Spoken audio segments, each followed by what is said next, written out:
Okay. Good evening, everyone. It is 8 o'clock, and it is the IBB10 show on a Sunday for you all. Uh, as you can see, there's me, there's Mike, but there is no Billy this week. He's got something else going on, so we have decided to bring in the poshest name in football. Would you agree, Mike, for a goalkeeper? Yeah, absolutely.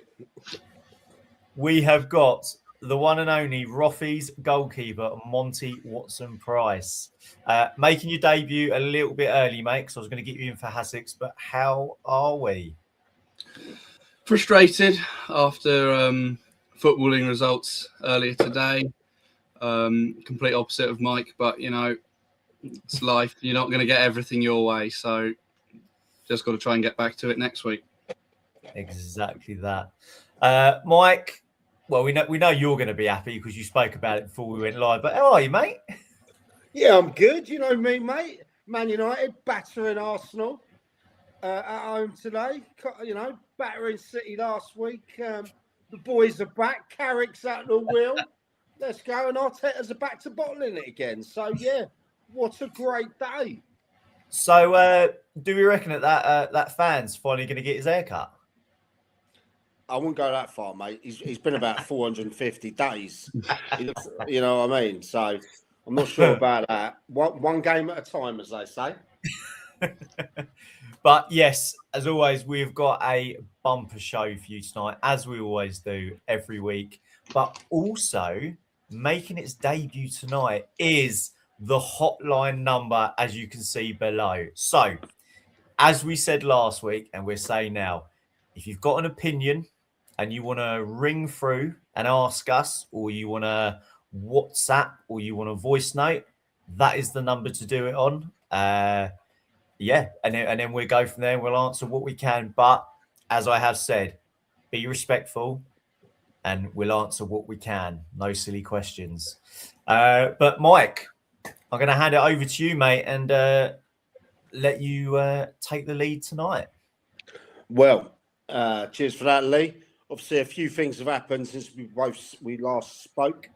Yeah, we had some managerial departures.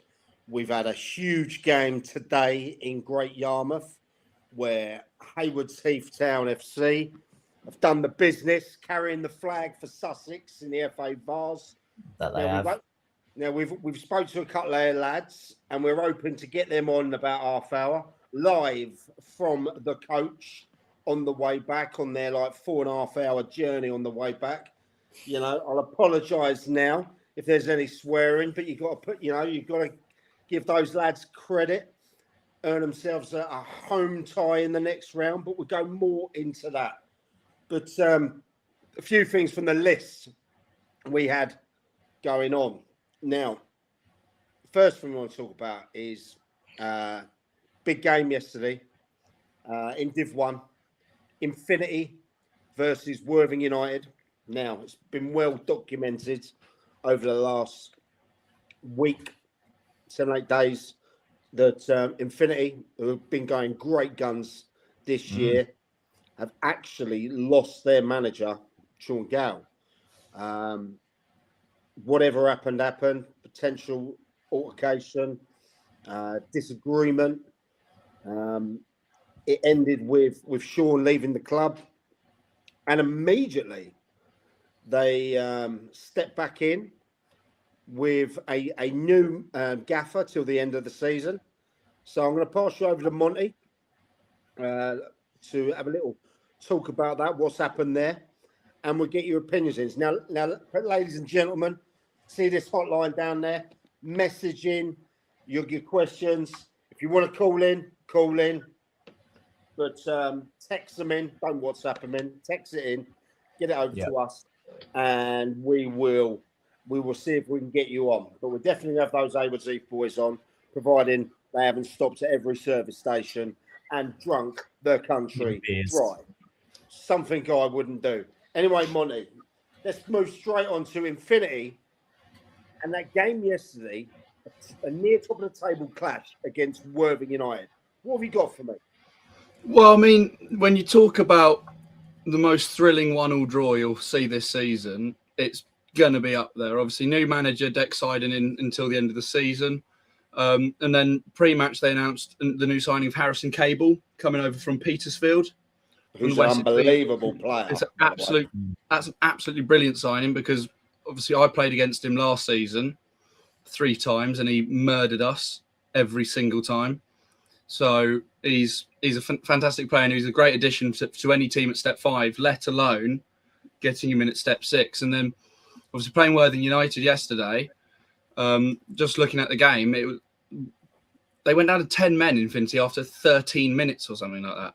13 minutes. 10 men after 13 minutes? Yeah, 10 men after about 13 minutes. Handball on the goal line. So Worthing United then had a penalty, which was saved to keep it at 0-0. Right. Worthing United then scored to go 1-0 up directly from a free kick, which by Infinity's accounts was an absolute howler of a decision. Obviously, I haven't seen it, can't comment on that. Harrison Cable then goes through 1-on-1 for Infinity and is brought down. Yellow card given. Infinity then miss a penalty themselves. Yeah. For it to still be 1-0. 2 penalty misses in one game. 2 penalty misses in one game. Then later on, Infinity block one on the goal line to keep it at 1-0. And then they equalise through another penalty. 3 pens in a game. 3 penalties in one game. Red card and Infinity getting a point after playing 75 minutes more with 10 men is absolutely fantastic. I mean, hectic. I mean, the week they've had, you know, losing someone as influential as Sean, who has been there, done it. You know, he's took teams to Anfield when he was having them Waterlooville. Yeah, it must have been a massive loss to the club. They must have had players that played for Sean that he brought in, that seemingly they found some resilience there. And after going 1-0 down after that time and to play with 75, 78 minutes, that's incredible. Was it Dean Sherwood that got the goal for Worthing United? It doesn't say. I can have a look. I think it was a Dean Sherwood free kick. Peach, I think, that went in. So there, but where do we see what's going to happen now to Infinity? Are they going to kick on like nothing's happened? Surely, when you lose someone like that to the club, that there's going to be questions asked. And I think, you know, playing against a great Worthing United team, I've seen a few times this year, a man down in the week they've had, you know, that's got to really feel like a win to them. Yeah, I mean, it's exactly the type of performance that Deck would have been wanting out of his lads. Obviously, first time in management, I believe. So it's a really solid performance. But looking at the league, it's already a big ask for them to keep themselves in and around the playoffs, because they sit 3rd in the league, but they've played more games than anyone else in that vicinity. I mean, they've played 4 games more than Arundel. Wow. So, and if all the teams below them win their games in hand, they actually drop to 8th. Wow. 8th, which is how close the league is. So, because there's 6 points separates them from 8th, and 8th place have got 2 games in hand on them. Ooh. With that being Selsey. That's a tasty situation for teams to be in. Yeah, and then you've even got Worthing United are only 42 points. So they're at risk as well. Yeah, everyone apart from, I would probably say, Godalming are in the risk there. But if you look at Arundel, you could say they've got 3 in hand on Worthing United. So if they win them, they then go on to 47 points, 5 points ahead of Worthing. And guess who Arundel have got next week? Is it Worthing?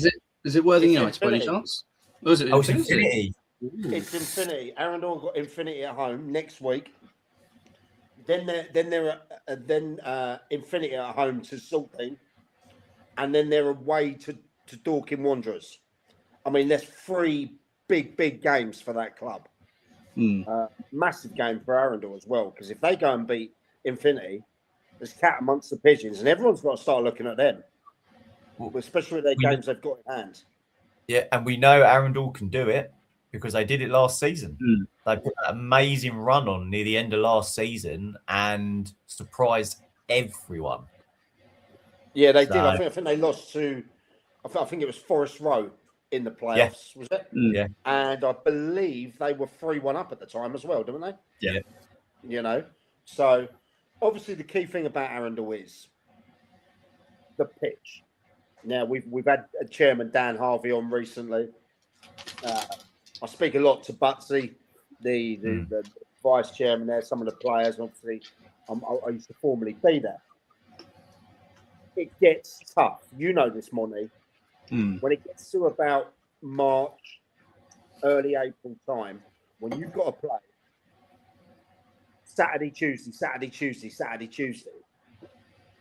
if you haven't got a big enough squad, or you've got suspensions, or there's injuries pop up, that can be the difference between winning the league and or even missing out on the playoffs. You know, so where do we think then that Infinity will finish?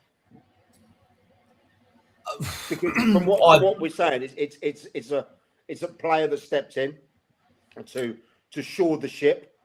Then we wish him great luck. You know, down there, no easy task. When you're a player that then has to step up again, be the gaffer. There's a vibe change in the changing room. You know, how does he approach it? Who's taking the coaching sessions? Is he doing those? You know, it's interesting to hear. I mean, I think they got some really, really good players in there. I did worry that they potentially, if Sean left, there might be an exodus. I think I mentioned that on another show there. But it seems like everyone's clubbed together. It seems like the issues that might have been leading up to the departure of Sean may be sorted now. I mean, if anyone knows anything else about that, let us know. But at the same time, I think they'll get the playoffs. What do you lads think? Yeah, I think playoffs, because like you said, you look at it. Sean left He left a couple of days before, was it? Before the Worthing game. We saw on Twitter that he handed his resignation in and left. And as far as I know, no players have upped and left and gone. They're still the key players there. So I think if the new guy that's coming is the only guy I've played against who wore a number 9. But I think Infinity will be all right. I think they'll still be playoff bound this season. I can't see much changing. Yeah, I'd agree with that. Obviously, you got Selzy, who seemed to be on a great run, then lose, and then go on a great run and lose. But you'd say the playoffs will be Worthing United, Infinity, Arundel, and then either Billingshurst or Selzy, in my opinion. Billingshurst is a good shout. Because Billingshurst, they do really, really well away from home. I mean, they've only lost one away game all season. So is that because they haven't played many at home because of their pitch? No, to be fair to them, they've played 11 home games. I think a couple of them were at Worthing Football Club, weren't they? Yeah, a couple of them were at Worthing, which is obviously going to make it extremely difficult when you're playing your home games 35 miles from home. And just a point, as Stefanos just asked, and Billy's had to be pulled away at a bit of an emergency, so we'll let him go there and sort that out. So, as I said, Stefanos, we brought money in, but so we're saying that. I mean, I hope Infinity get there. I think Worthing United are nailed on to get there. Arundel got the games in hands, not only to be there or thereabouts, but could they push on for a proper challenge? Could they push Mo's God on him? Yeah, Yeah, Why don't not? see I mean, why not. if they win their game in hand, they're only 4 points back from them. So there's no reason why they can't. And a couple of, if that's one mistake from Godalming, and then they're right on their tail. So I mean, in terms of if Infinity can go the way, I hope not, because it's not a ground where I particularly like to go. I mean, next season, having driven past it on my way to go referee down in Selsey, it's not a game that I'd be liking to do on a Tuesday night. And the same with Godalming as well. I mean, two grounds which aren't places that are on my bucket list to go to again. But you know, I wish them all the best, and just hopefully they don't come up. Okay. Well, let's move on. This is a bit of a controversial one now that was on the list.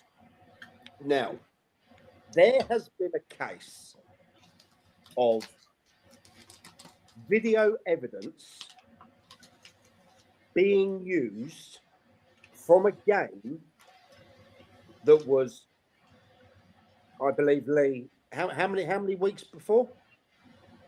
So this was back in September. Right.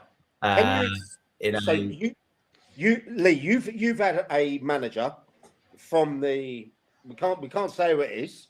We can't say the team. But you've had a manager from the SCFL Prem message you today to get on this list about video evidence.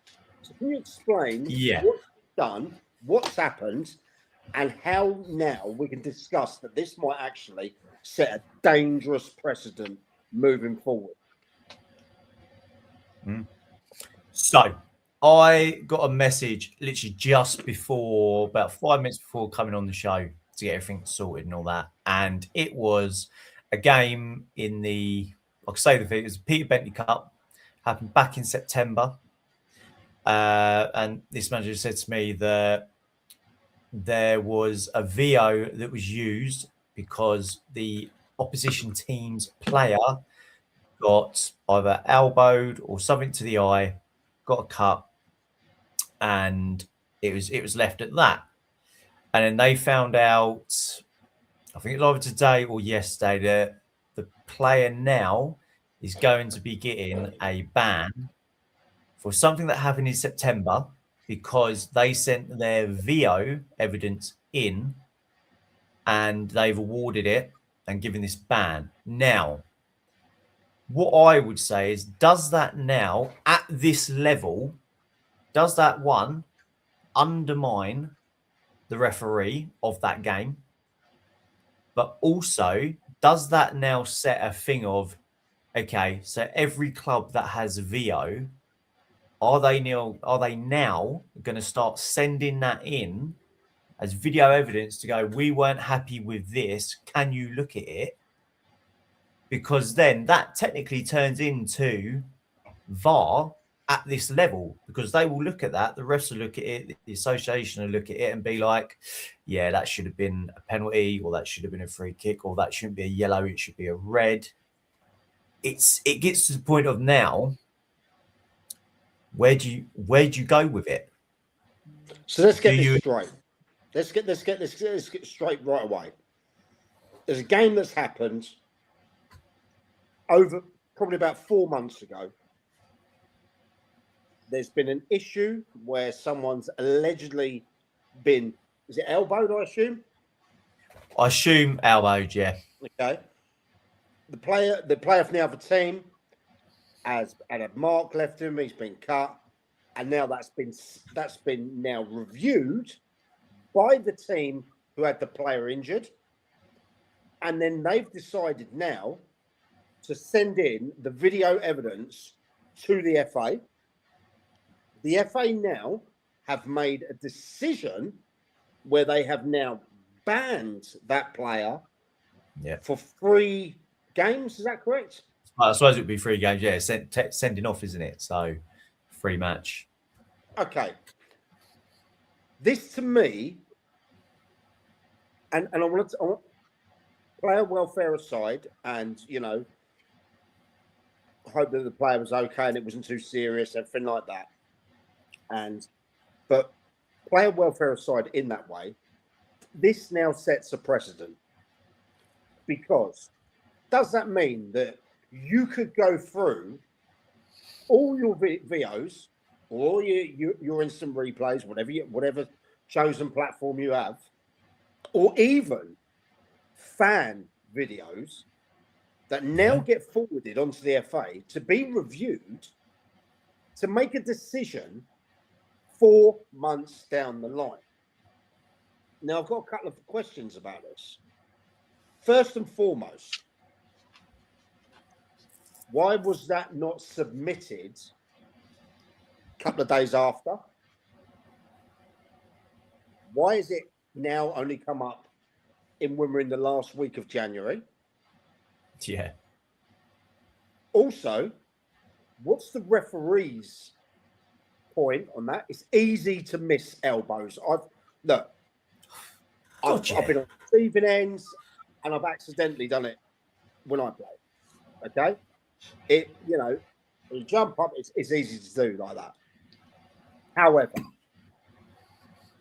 can you think of another incident where this has happened with the FA? Yes. At our standard. Yes. Money, go on. Oh, no. It's just gone around social media recently, hasn't it? In Wales. Is this the lad? Is that from Stepford the punched? Yeah. That was missed by the referee on the day. It was then went around social media, and he's been arrested and banned. So I can think of that's one example. But apart from that, most of the examples I can think of are from Wales. Because there was one a couple of years ago when they had a 16-year-old kid running the touchline, and the assistant manager's come out and punched him in the back of the head, which was caught. That was caught on VO. Man, I think I remember. Yeah, he was subsequently banned. Yeah. Ian, Locks was in. Oh, there we go. Yeah. On that, there is a limit on how long you can appeal it. So when you get a red card, you've got 7 days to appeal that red card. Okay.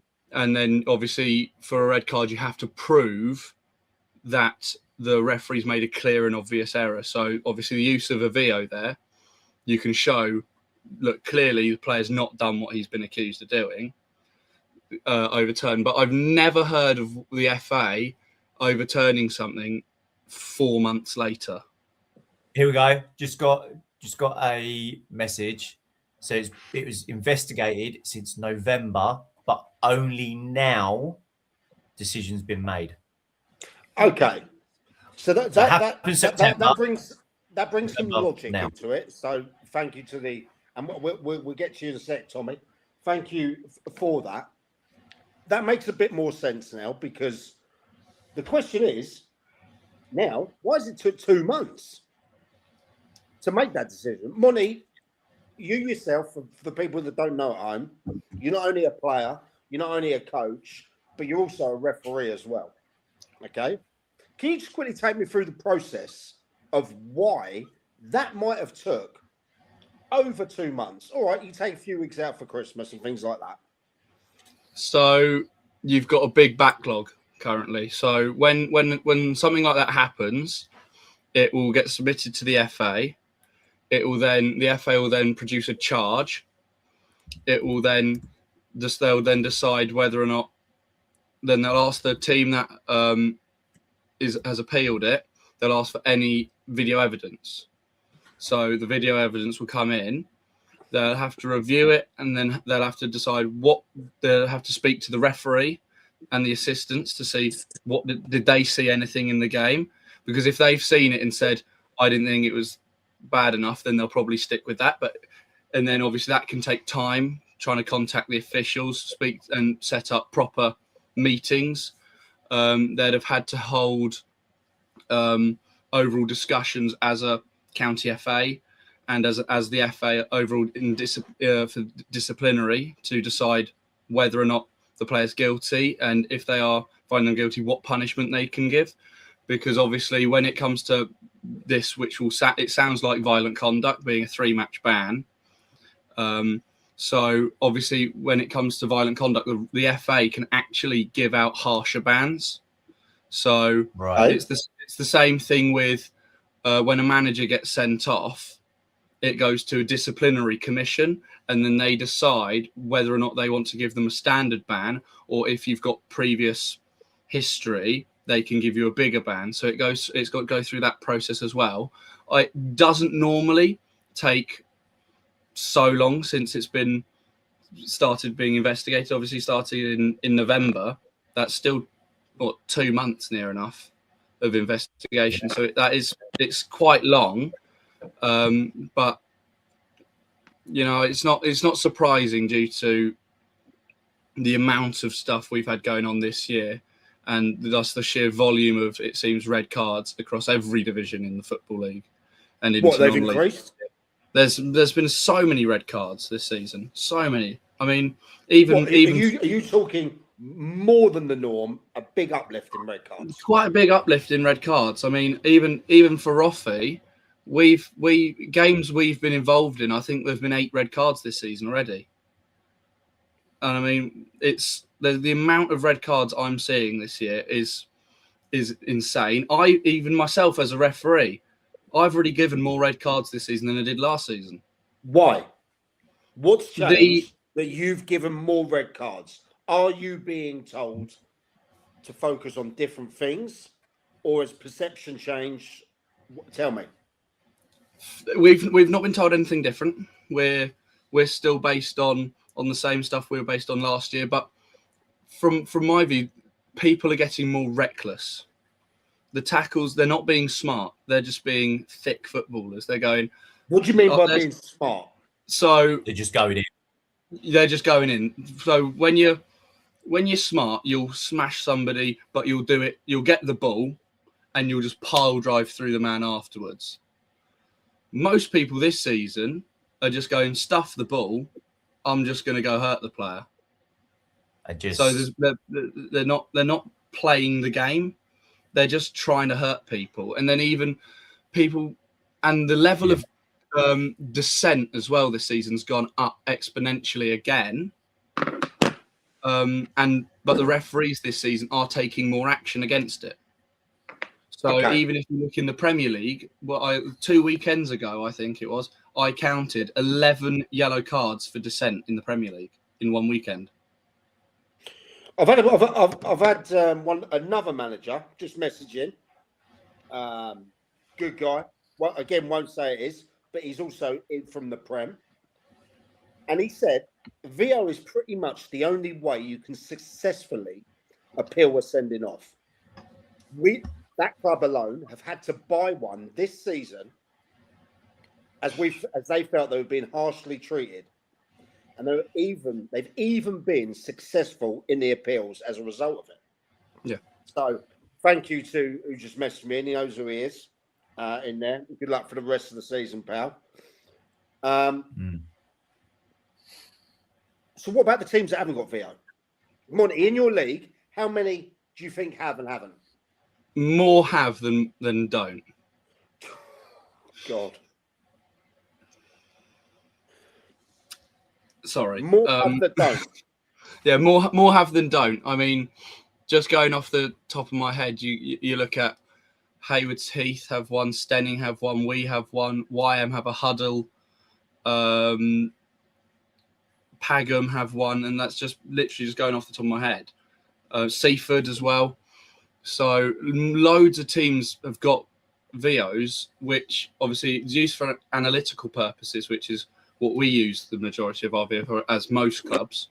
But it is the only way you can get a red card overturned, because to get one overturned... Is that now unfair for teams that don't have that? I'd say yes, but otherwise you're just going off of somebody's word. So you're going off of the referee's word against the club's word, and the club will always say he didn't do it. And the referee will always say they did do it. So you've got to prove that the referee's made a clear and obvious error, like it is with VAR. You've got to prove there is a clear and obvious error, and the only way to do this is with video evidence. I mean, I know Ian was talking about it earlier with his red card they got overturned. I saw that. I've seen what happened, and it was correct. There was no red card there. They appealed it. Really Right. sorry, mate. We've got the Okay, lads. caution, boys. I'm just gonna Boys. just jump in the lads. They're joining us now live in what looks like a. Is it the coach? Yeah, it's the coach, mate. Yeah, it is, mate. Yeah, how you doing? Yeah, how you doing, mate? A bit lively on there, as you can tell. He's one of our own. He's one of our own. George Staples is one of our own. Yeah, it's a bit lively on there. George Staples. Can someone shine a light on there? Can you shine a light on there? Yeah, can you see it now? Beautiful. Boys! Yeah, okay, there you go. Can you hear me now? Bit better. George, firstly, George Staples, how are you, brother? Yeah, good, mate. Yeah, not too bad, thank you. Firstly, congratulations, mate. Carried the flag for Sussex with all those boys on there. Talk to me about the game. Yeah, mate. We dominated for 30 minutes. Chalet done what he done, scored a good goal. And then it's already let off a little bit, but the last 10 minutes was a little bit squeaky bum time, but there you go.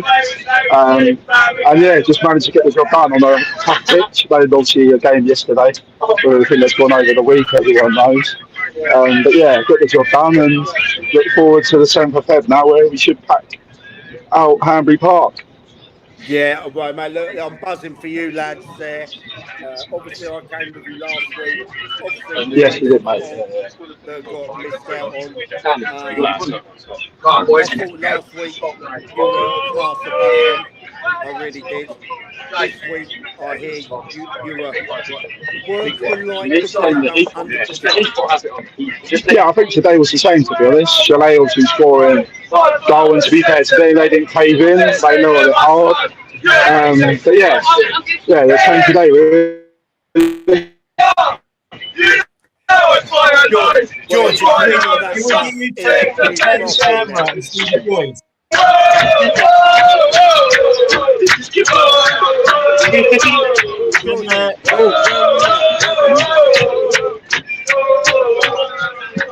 We're still about an hour and a half away yet, mate. So yeah, still got a long way to go, but all better when you win, isn't it? He was the Heath one, the main one. In the next round, yeah. Yes, mate. Yeah, they're obviously flying in the Wessex League, so yes, mate. Yeah, obviously they're flying in the Wessex League, so it's going to be a tough game, but hopefully over 1,000 angry hearts. So you don't know what happens. Turn your camera around.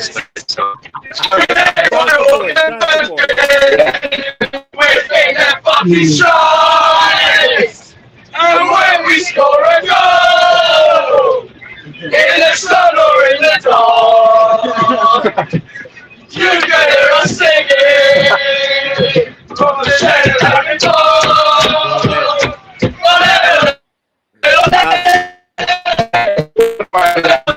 Nothing really, and I'll let J Boys get on the show. It's just the support, unbelievable. Took 150 up there last week, another 100. Yeah, these lads. Well, Georgie, mate. Yeah, you enjoy, but yeah, just shout out to these fans, by the way. Unbelievable fans. Yeah, Kev's alright. Yeah, he's sitting there quietly. Yeah, he's alright. Yeah, thank you very much. Cheers, boys. Yeah, cheers, mate. Good luck. See you later. See you later. See you later, mate. See ya. Oh, bloody hell. So this is what football's about on those kind of days, isn't it? You know, so obviously they're through now. Absolutely. Let's have a quick chat about them. Okay. Obviously, I was there last week. Crazy game. Got called off because of the fog in there. It was a lovely setting, oldest stand in Europe, I believe, as well. In there, it looked like a bit of an antique. Lovely things. AFC Stoneham flying in the Wessex League now. Moving forward, how far can Haywards Heath Town go? Final. Up the steps at Wembley.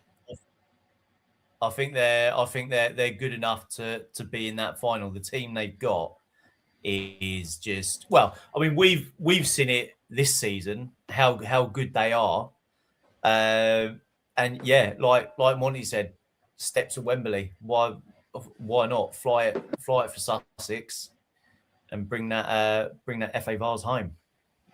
Yeah, which Yeah. go on, Monty. I mean, I've experienced it too many times this season for my liking, playing against Haywards Heath. I mean, 4 times now, and we've got them again, still to come. So, and they're a different level to everyone else. You can feel the change in the levels, even when you're playing the likes of your Peacehavens. Although Peacehaven obviously did beat us when they came to ours, but you just feel that there's like all the teams are here, and then Haywards Heath are just like a massive step up. And you look at the players and the squad they've got near enough 2 11s who would be top 5 in the Prem. So yeah, I mean, Kev's done a really good job assembling the squad he's got, and I see no reason why they can't reach Wembley and win it. Well, they're actually favourites at the moment to win it, and there's big teams like Whitstable in it as well. Yeah. Still, the holders, Whitstable. Yeah. We were there when they won it. We were there, weren't we, last year on that final stage. One thing I want to say, and I heard yesterday, and if there's any Haywards Heath fans that watch, I could be completely wrong, but I've heard that they've signed, is it Brendan O'Neill from Burgess Hill? No, I've heard that as well. Brandon O'Neill. Brandon O'Neill, the Burgess Hill captain. I've heard that he could be going there. Yeah, what a player he is if they do get him, and that's true. I saw him play a few times. I can tell you it is true because he's registered on the website.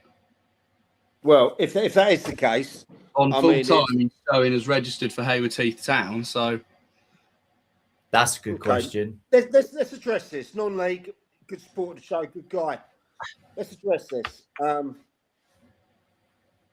lot of hate was thrown both ways, really, with clubs. Now, for people that don't know, last week's game that Haywards Heath were involved in, the FA Vase, was called off after about 52 minutes, 55 minutes. Maybe. Yeah. I would say it was fog, came in from nowhere and literally descended onto the stadium. You could only see 5-6 meters away. It was ridiculous. So obviously, games postponed. Right? Can't carry on. Fog didn't clear for ages. People were stranded. Cars, coaches couldn't leave. Right? However, that had a knock-on effect, a domino effect, because that now meant that the games had to be rearranged. And unfortunately, the party that was involved, the third party, Pagham FC, which completely wasn't their fault. Why? They were asked to if the game that was then moved to Tuesday, if they could play on the Thursday. Yeah. What that basically meant was that there'd be 3 games, I believe, at Pagham within the space of 6 or 7 days. You know, this time of the year, the pitch, other teams playing there, it's always going to be hard. And they were 100% in there, allowed to do that, to say, no, we're going to play on the Tuesday. Okay, fair enough. Obviously, from Haywards Heath's point of view, they were put in. They were felt like they were stifled. One thing we must say, this was not an SCFL decision. Okay, this was not a league's decision. Yeah, what happened was it FA? The FA, because this game today that they played should have been yesterday. Okay. However, Yes. Great Yarmouth ground share with another team, I believe from Step 4, possibly. And for some unknown reason, that game took precedent over the FA Vars game. Okay? Pretty strange decision, seeing as the Vars is basically the flagship at this level for them. So that then meant that they would have had to, as in Hayward Heath now, are coming back now. They are, as I said, an hour and a half away from their home. And that means they have to play on Tuesday. Now, at this level, recovery, as I'm sure Monty will say, is key. Yeah? Being that meant that tomorrow they'd have 1 day to recover. They probably can't do any analysis, stuff like that. They can't do the normal stuff, the prep that they would do. So they asked to move it to Thursday. And obviously, Pagan, well within their rights, and the fact that they had 3 games, said no. So it went on and on and on. You know, game was called off yesterday as well. You know, it is what it is. So it's not the SCFL. This decision was made out of the hands of Hayward Heath, out of Pagan, and of the league. All because another team ground shared with Great Yarmouth. You know, unfortunate, bit flying back and forth online. You know, it's done there. Now, obviously, Liam's got a point there. Sure, if the league could have moved Tuesday if they'd liked, it was the league couldn't do it. It wasn't their decision there. That's all. I've had that verified by the thing. You know, it's just one of those things, isn't it? I mean, Monty, what's your view on it? Well, I mean, it's an interesting one because, I mean, going at it from our point of view, if we were offered the chance to play Hayward Heath 2 days after they made that long trip, we'd snap your arm off. So, and I'm sure Pagham, that came into their mind, thinking Hayward Heath might not be at 100%, which with the way Hayward Heath are playing, you'll take anything other than 100%. The argument you can make in terms of Pagham is you look at Bank Holiday Monday games. You play on the Saturday, you have the Sunday off, and then you play Bank Holiday Monday. So you get the 1 day rest there. Yes, it's a slightly longer journey, about 300 miles longer. But and that's a savage journey, by the way. Oh no, it's a horrible journey up that way. I've done it. I've gone up that way too many times for my liking. But you look at it like that. But then my strange thing is, what game was played yesterday that takes precedence over the FA Vars? Because agreed. I don't know if it was a league game. From what I was last told, FA competitions take precedence over league games. Yes. So then the Vars should take precedence over that one. Yesterday? I don't know. I don't know who they ground share with. So it's a team from, I believe, Step 4 in there. It's a team from Step 4. Don't know what the team is. I have been told, but it's just one of those things where those FA games should obviously take priority. And for the same time as well, right? There was a lot of people that bought tickets for that game last week that had to again today pay again. Now, we were told, and this is no slant on Great Yarmouth at all, because, you know, they all told us, keep your tickets, or they were giving us little like raffle tickets. Keep your tickets, you get them refunded to go again. Bearing in mind, your coach travel as well, the cost for that. Yeah, I believe. Shout out to Sean Vermenegger out there. He yes, he helps, I saw that. He helps with the cost there. Yeah. Shout out to Big Sean, cracking guy. There's a double. I heard it was a double decker one as well. Was it? I don't know. Good job I went on there, to be fair. But at the same time, again, these fans had to pay. Well, the hotline's blowing up now, lads. Oh, Okay. oh, he's So someone's just jumped in. Okay, they haven't put their name, but I'll read it out anyway. The game between Pagham and Haywards Heath could have been moved another week. Both clubs still have Saturday, the 7th of March, 3-2. There's even an offer of a reversal, so Haywards Heath didn't have to travel. And then Pagham would have been at home on the 21st of March. Interesting, that is. That is interesting. I Very mean, what I interesting. think's lacked here, and thank you for messaging it, whoever that was, you know. I think what he's lacked is a bit of common sense from the FA. Yeah. Firstly, if you don't move the game on the Saturday to the Sunday, you know, there's no problem. No teams are really effective. It's business as usual. Yeah. But when you're traveling 300 miles away, and bearing in mind these lads, I look forward to that. Oh, it's blowing up now, lads. It's blowing up there. Get involved, lads. Get involved. So, Oh, my God. Oh, hang on. I've just said. Hang on. I've had a message from the Heath. Okay. So yeah, they have signed.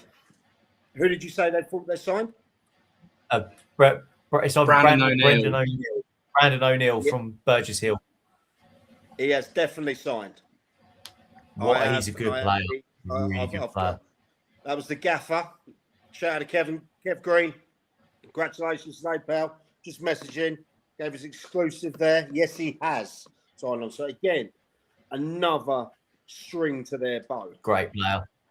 But let's draw a line under the what happened with the Pagham and Haywards Heath thing, because you know, two great clubs, really with passionate fans.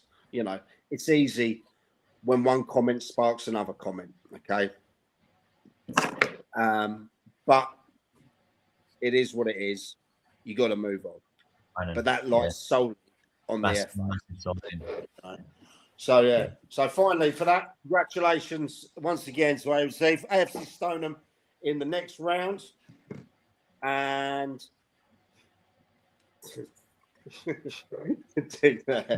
AFC Stoneham next round. And I'll tell you what, I fancy him. To go on there, and everyone knows I had a cheeky little bit of 7-1 when it popped out stupidly on a drunken one. And, so yeah. And you didn't get to let your flares off, mate. Yeah. See, I did. Your flares that you bought. I thought I bought some flares, and obviously there was enough smoke in the air anyway, mate. So it would have looked mad. But anyway, moving on. What else have we got? What's been going on, lads? Yes. Right. So, as we have heard, and it is on social media, East Grinstead have lost their manager.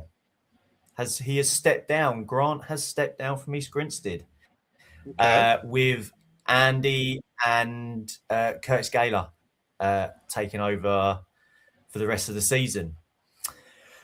So what I want to ask or put out there is, one, why? No, they're not having the best season. It's going to be a real mountain of a climb to get out of that relegation zone with the points that they're on. But where do they go from here? And from our opinion, why did Grant step down? Okay, I'll get my little bit out before Monty does that. Firstly, I want to put on the record that obviously Grant Hearn is a fantastic guy. Yeah, you know, I personally really like Grant. He's been a supporter of what we've tried to do from day one. And me. I actually interviewed him and Andy when they left Forest Row. It seems like I give people the kiss of death, you know, in there. He knew, and bear in mind, Grant and Andy, intelligent, successful blokes. Yeah. Okay. He knew the magnitude of what he was getting into. Right? He also loved the club because he'd been involved in it many times before. You know, that was, I think, was the driving factor of him leaving Forest Row, testing themselves at a club that they've had. I think they've been at the 23s, at the 18s, and maybe played there before as well, stuff like that. So they knew what kind of challenge they had ahead. One thing they didn't really potentially think is what happens if it does go wrong. You know, Forest Row picks themselves up, dusted themselves off. You know, new gaffer there's doing really well.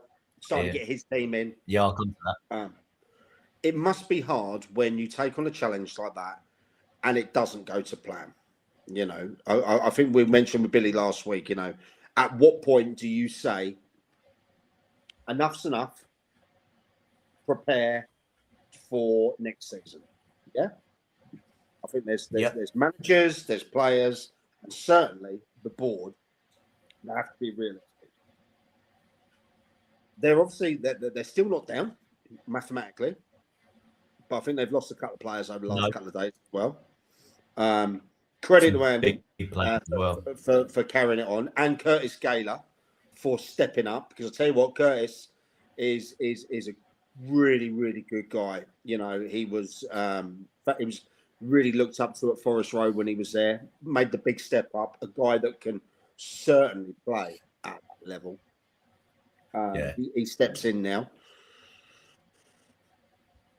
Is it a case of making the best out of a bad situation now and seeing if it's salvageable and building for next year? Or do they still think that there is a chance? Because mathematically, of course, there is. What's your thoughts, lads?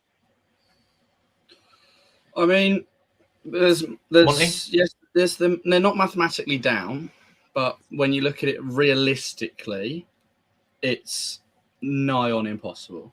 I mean, obviously, with Grant leaving, Louis Theopanis, obviously he's gone. He's gone back to Merstham. So and he's a hell of a player. He was arguably their best player. He's a good player, yeah. So I mean, he's a big loss. And I just looked at before the show started. I had to look at the 30. So Grant oversaw 13 games as East Grinstead manager. They lost 12 of them, drew 1, scored only 10 goals, conceded 50. So, I mean, it's not exactly a big motivation booster, is it? I mean, you're on aggregate, you're getting thumped every week by about 4. So, I mean, and they're a big club. East Grinstead are a big club. They're a big club. I mean, they're a team that personally I've never actually played against. And like even with Grant, I've never come across him. I've never met him. I've never spoken to him. So I don't know. Really, everything I've heard about him is really good, but so I can't really go into what he could be thinking. But personally, for me, I'd be looking at this point going, let's try and get some pride. Let's try and, because at the moment they are on course to be the single worst team in the history of that league. Is that fact? Is that fact? I'm pretty sure that will be. I've not seen. Looking over the last few seasons from the league tables, I've not seen anyone that poor. So it's kind of like a Southampton from last season in the Premier League. Just try and beat that lowest points tally. Take it one game at a time. Going right. Just don't lose. Because if you don't lose, you make ground on that total. Because even if they draw every single game remaining, they'll finish 20-odd points. So they just need to keep working, just take it game by game. I mean, and then look towards the end, look towards next season when the likes of Jordan Maguire, Drew, the big money players, won't be there next season, because I know Jordan. His uncle used to coach me when I was younger. I played with his nephew, so he ran a couple of training sessions for us. He won't play Step 5. I'd be very surprised if he does, because if once he's fit, he's as you've seen, he scored the winner in the National League playoff final a couple of years ago. So players like that won't be willing to play step 5, and if they are going to play step 5, it'll be more money than they're on now, because they're having to drop even lower down the pyramid. So it's times where you look and go, like, I mean, I saw yesterday Tommy Seal started. He's a player who I played with in the under 18s. Look to getting them game time, look to building them up, so when they inevitably do get relegated and they're into step 5, they've got players who are younger, getting paid less, who are ready to just kick on and try and be like a Stenning, try and push back towards step 4, and not be in a Lancing situation where you're having to get a whole new team in 4 months into the season. And with Dale going in there with the really young team he's got, they will be a good team. They are a good team. I mean, but they'll take time. You don't want to be coming down, having such a bad season, starting again in the first few games of the next season is a loss. That's not what you want, especially for the fans who've had a really hard time of it over the last year and even into last season. You want to next season kick on, start again, like draw a line under this season, go, right, that's done. We are new. This is back to being the East Grinstead we know. Get back to step 4, because it's a club that should be in step 4. You look at the ground, you look at the players, you look at the history. They should be a step 4 team. They shouldn't be anywhere near step 5. But yeah, it's just not been great for them of recent. Yeah, well, I hope, I wish Grant the absolute best. I also wish Andy and Curtis the best, just to see, imagine if they pulled it off. Imagine if that was pulled off. I mean, it would be the story of the decade again in these leagues, wouldn't it? In the Sussex leagues, if they actually did that. But that is, yeah. And until it's mathematically impossible, we wish them all the best. You're still backing them, aren't you? No, I just don't like relegating anyone. And till it's done, and that was Copful. I relegated one team. I know on the SNLF show, Gareth and Statman and that they said it's done, but it is what it is. Anyway, lads. So another thing we had on the list: potential draws now in.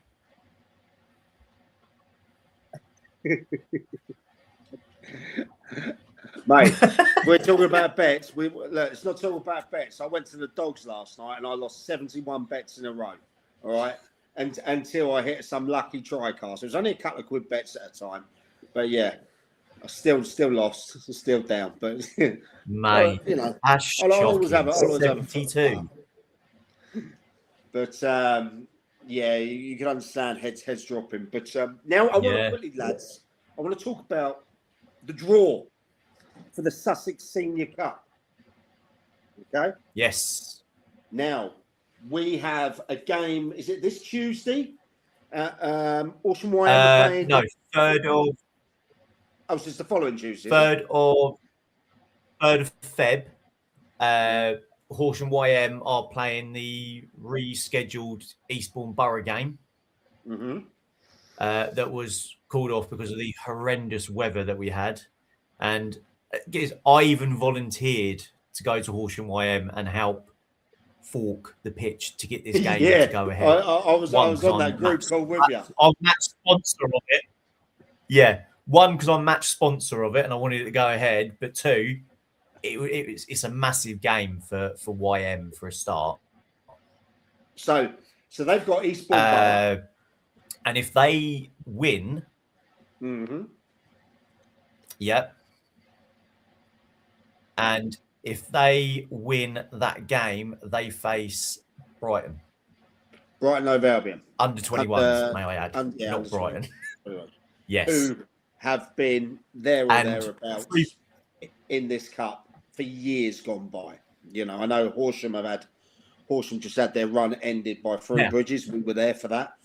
But what a fantastic chance for those boys down at YM there to firstly pit themselves against a team like Eastbourne Borough, who have had a pretty tough season already.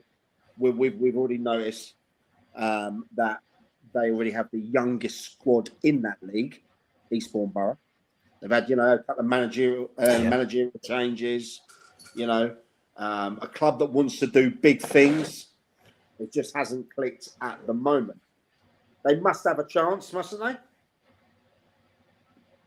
Oh yeah, absolutely. They've got a chance with the way Borough are at the moment. They're in their league, in National League South. They're fighting relegation. They are in a relegation battle, so that is going to take it out of your players as well. Which, but is this again? I'd say distraction. Is this cup a distraction for them then? Absolutely, it's a distraction. I would say as a manager, I would be looking at sending out my youth side and focusing on keeping my main 11 fit for the league.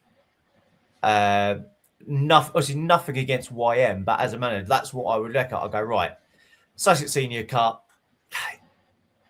Let's play the youth players, give them some game time, and keep the main 11 fit for the league games, because really Borough, they don't need to be going down, because that is going to hit them financially massive. And am I right in saying that Eastbourne Borough at the moment, they're a full-time club, aren't they? Yeah, they are. Yeah, they're full-time. So for the people who don't maybe get what that is out there, they're in 5 days a week, won't they? Yep. They'll be a Monday. They'll be a Monday through Friday, game Saturday, rest Sunday. So, whereas if you look at Worthing SC, for example, they're still part-time. There's a big difference in being full-time and part-time. There really is.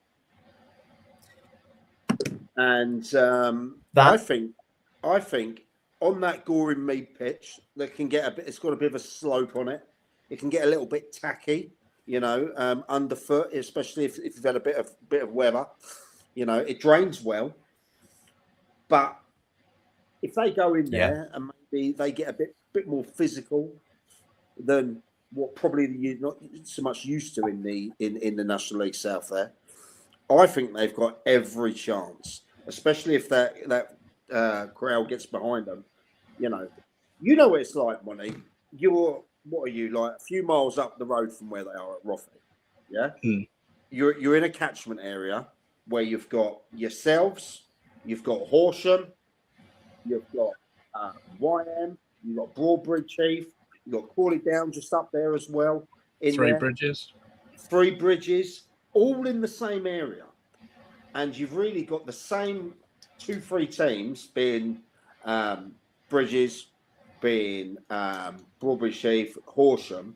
They're going to look for those core bits of players, and you've got your lads underneath as well. No disrespect to that; it's just the level that it is. Okay. Yeah. What's your honest thoughts? How do they approach the game? I mean, I'd say YM have got any chance. I mean, I played there. I played for YM a couple of years ago.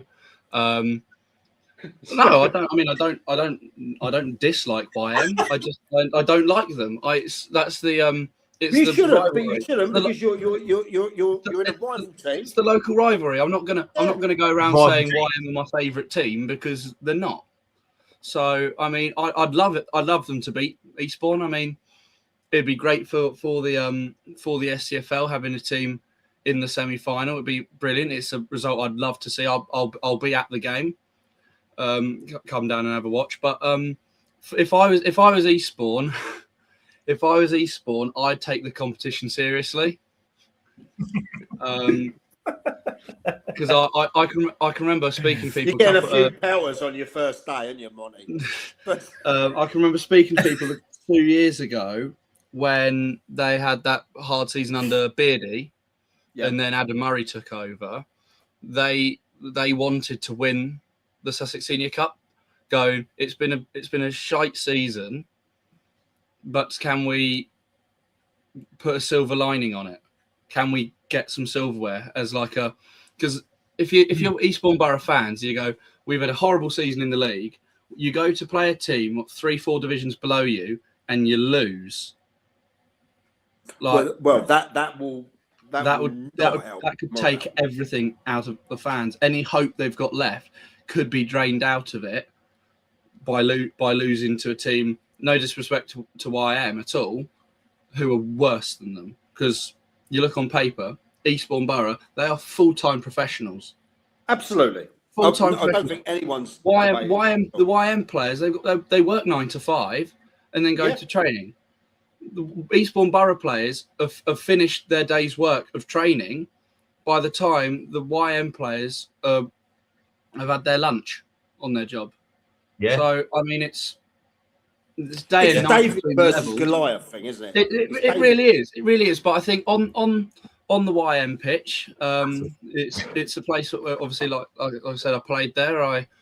It's a place I know quite well. It's a pitch that can make teams become unstuck. I mean, YM, they're really good at what they do. They're very well drilled. Obviously, Giles, he's brilliant coach, brilliant manager. He's got everyone on the same hymn sheet. So, I mean, I wouldn't write it off by any means. I'd love them to do it. So, yeah. And obviously, the golden carrot.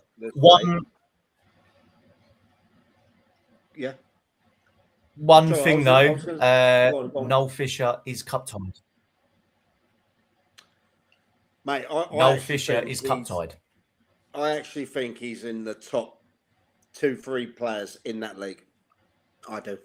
I actually, I know his coaches think extremely highly of him. You know, let's not get it twisted either. His twin brother's bloody good and all. Do you know what I mean? Gladly sponsored by us, by the way. Yeah, they're both really good. If that's true that he is cup tied, then that's a big loss. But then again, they have got players that can step in. Yeah. But I was going back to it. The golden carrot of Brighton Hove Albion in the next round, if you get past Eastbourne. I mean, and then on the other side, I assume it's Worthing Three Bridges. Is that correct? Yep. Yeah. You know, that's going to be a it's Worthing. So it's Three Bridges, Worthing. Yeah. And obviously they both all played at Lancing as well, semi-finals. Oh, are they? Yeah. Yeah. So there's right, okay. So that'll be So obviously I covered both semi-finals and the final last season.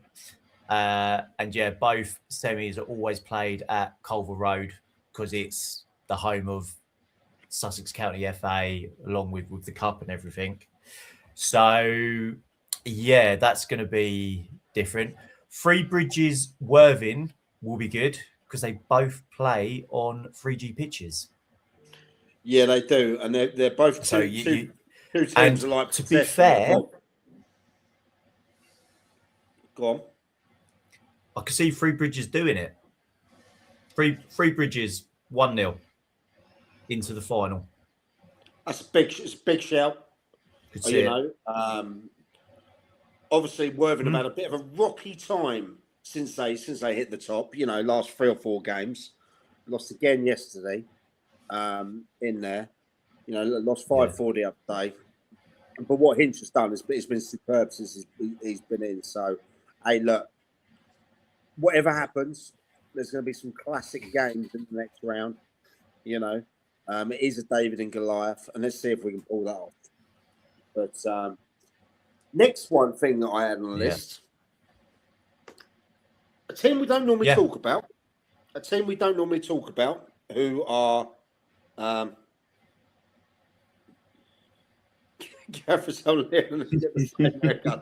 that reminds me of. Do you remember when Man United had the old Raphael and the old twins? Do you know what I mean? And Raphael and Fabio. Yeah. I remember that. That was quality.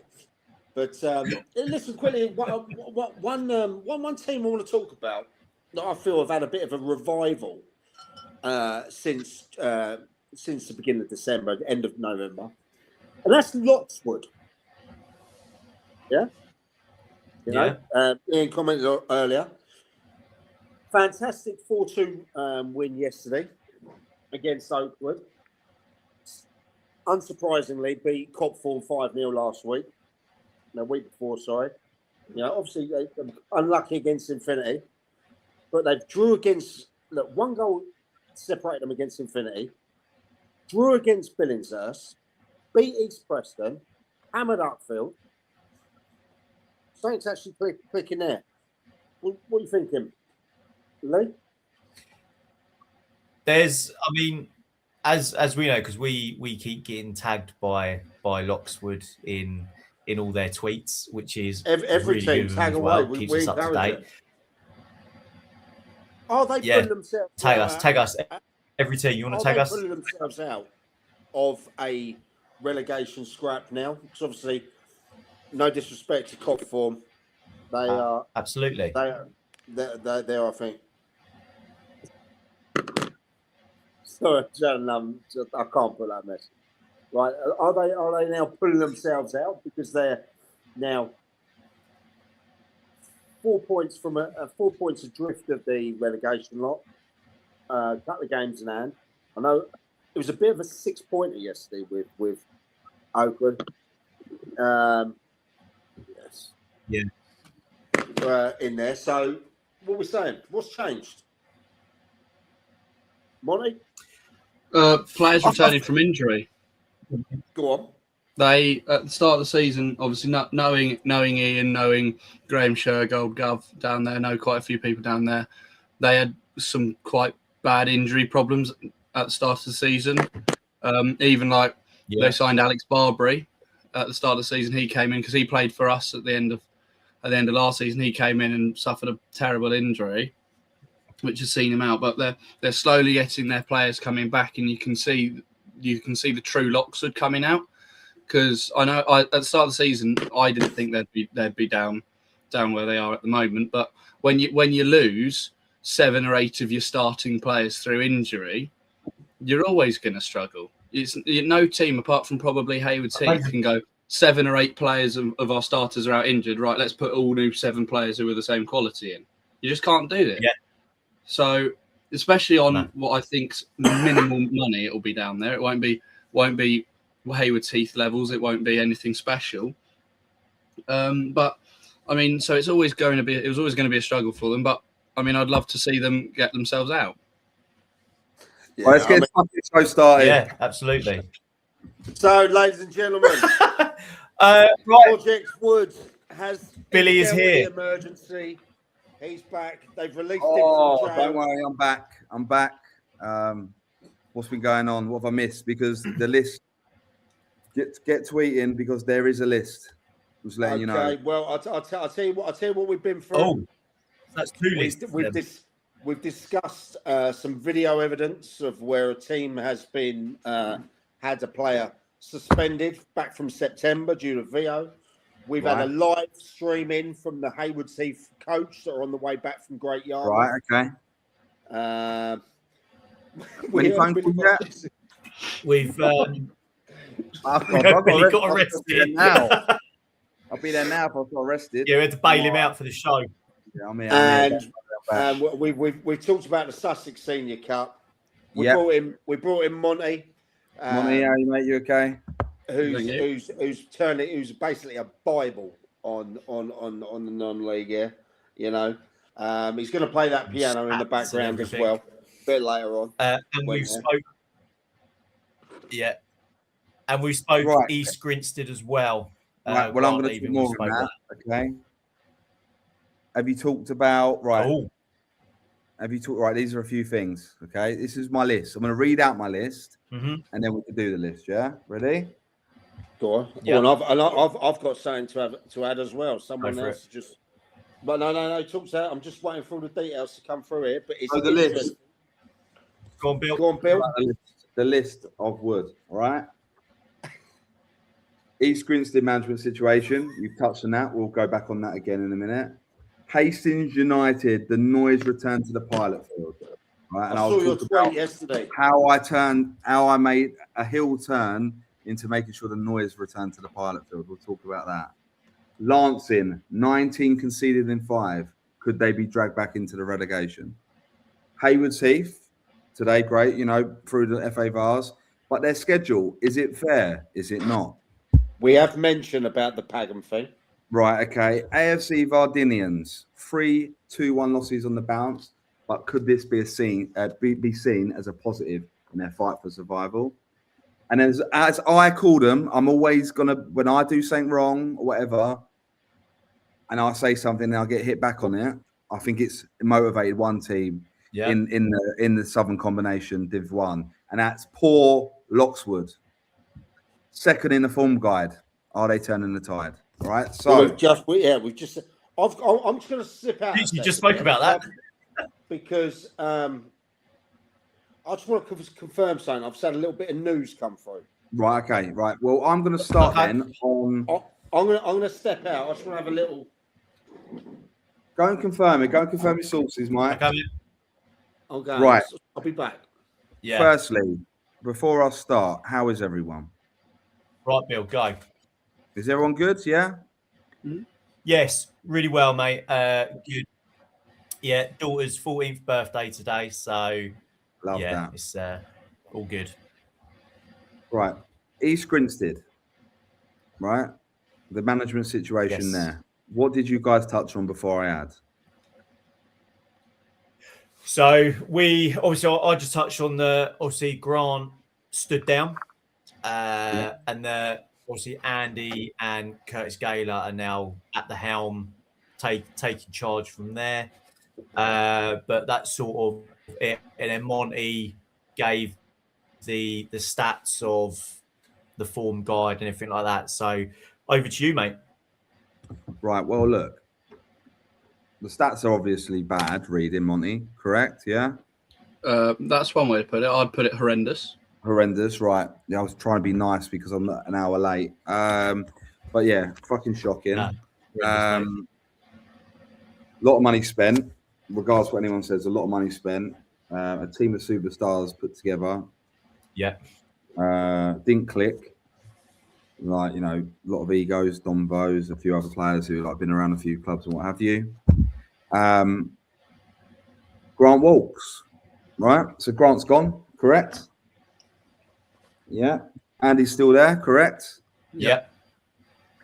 It's understood from everyone in football that Andy is the cash and Grant was the coach. Curtis Gaylor stepped up now as his assistant. I understand he was doing a lot of the training sessions anyway. Yeah. From a source close to that's what I've heard as well. The Gaylor camp, right?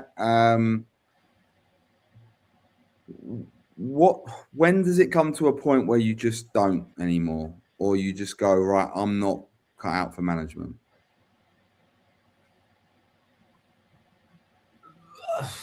I mean, I suppose it's when you've taken over a team and you're on a run that you're on.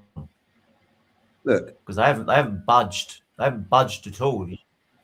No, look. End of the day, someone wrote it on Twitter, so it's not my fault, but I think it was one that might have got people speaking. Right? Money can't buy you Division 1. Oh, Darts, I think said it. Was it Ben Dartnell, right? And they had a hefty budget. Manager, yeah. And look, they got the promotion, got the job done, right? They got promoted, whether it's through the playoffs, whatever, they got promoted. But with that budget, with all due respect, they should have trounced it. With players like Curtis Gaylor, like players like in that space, Curtis Gaylor, you know, TJ, like, you know, those sort of players that they had, they should have trounced that league anyway. Yeah, let's be honest. A lot of those players now making step up 2 divisions. It is hard.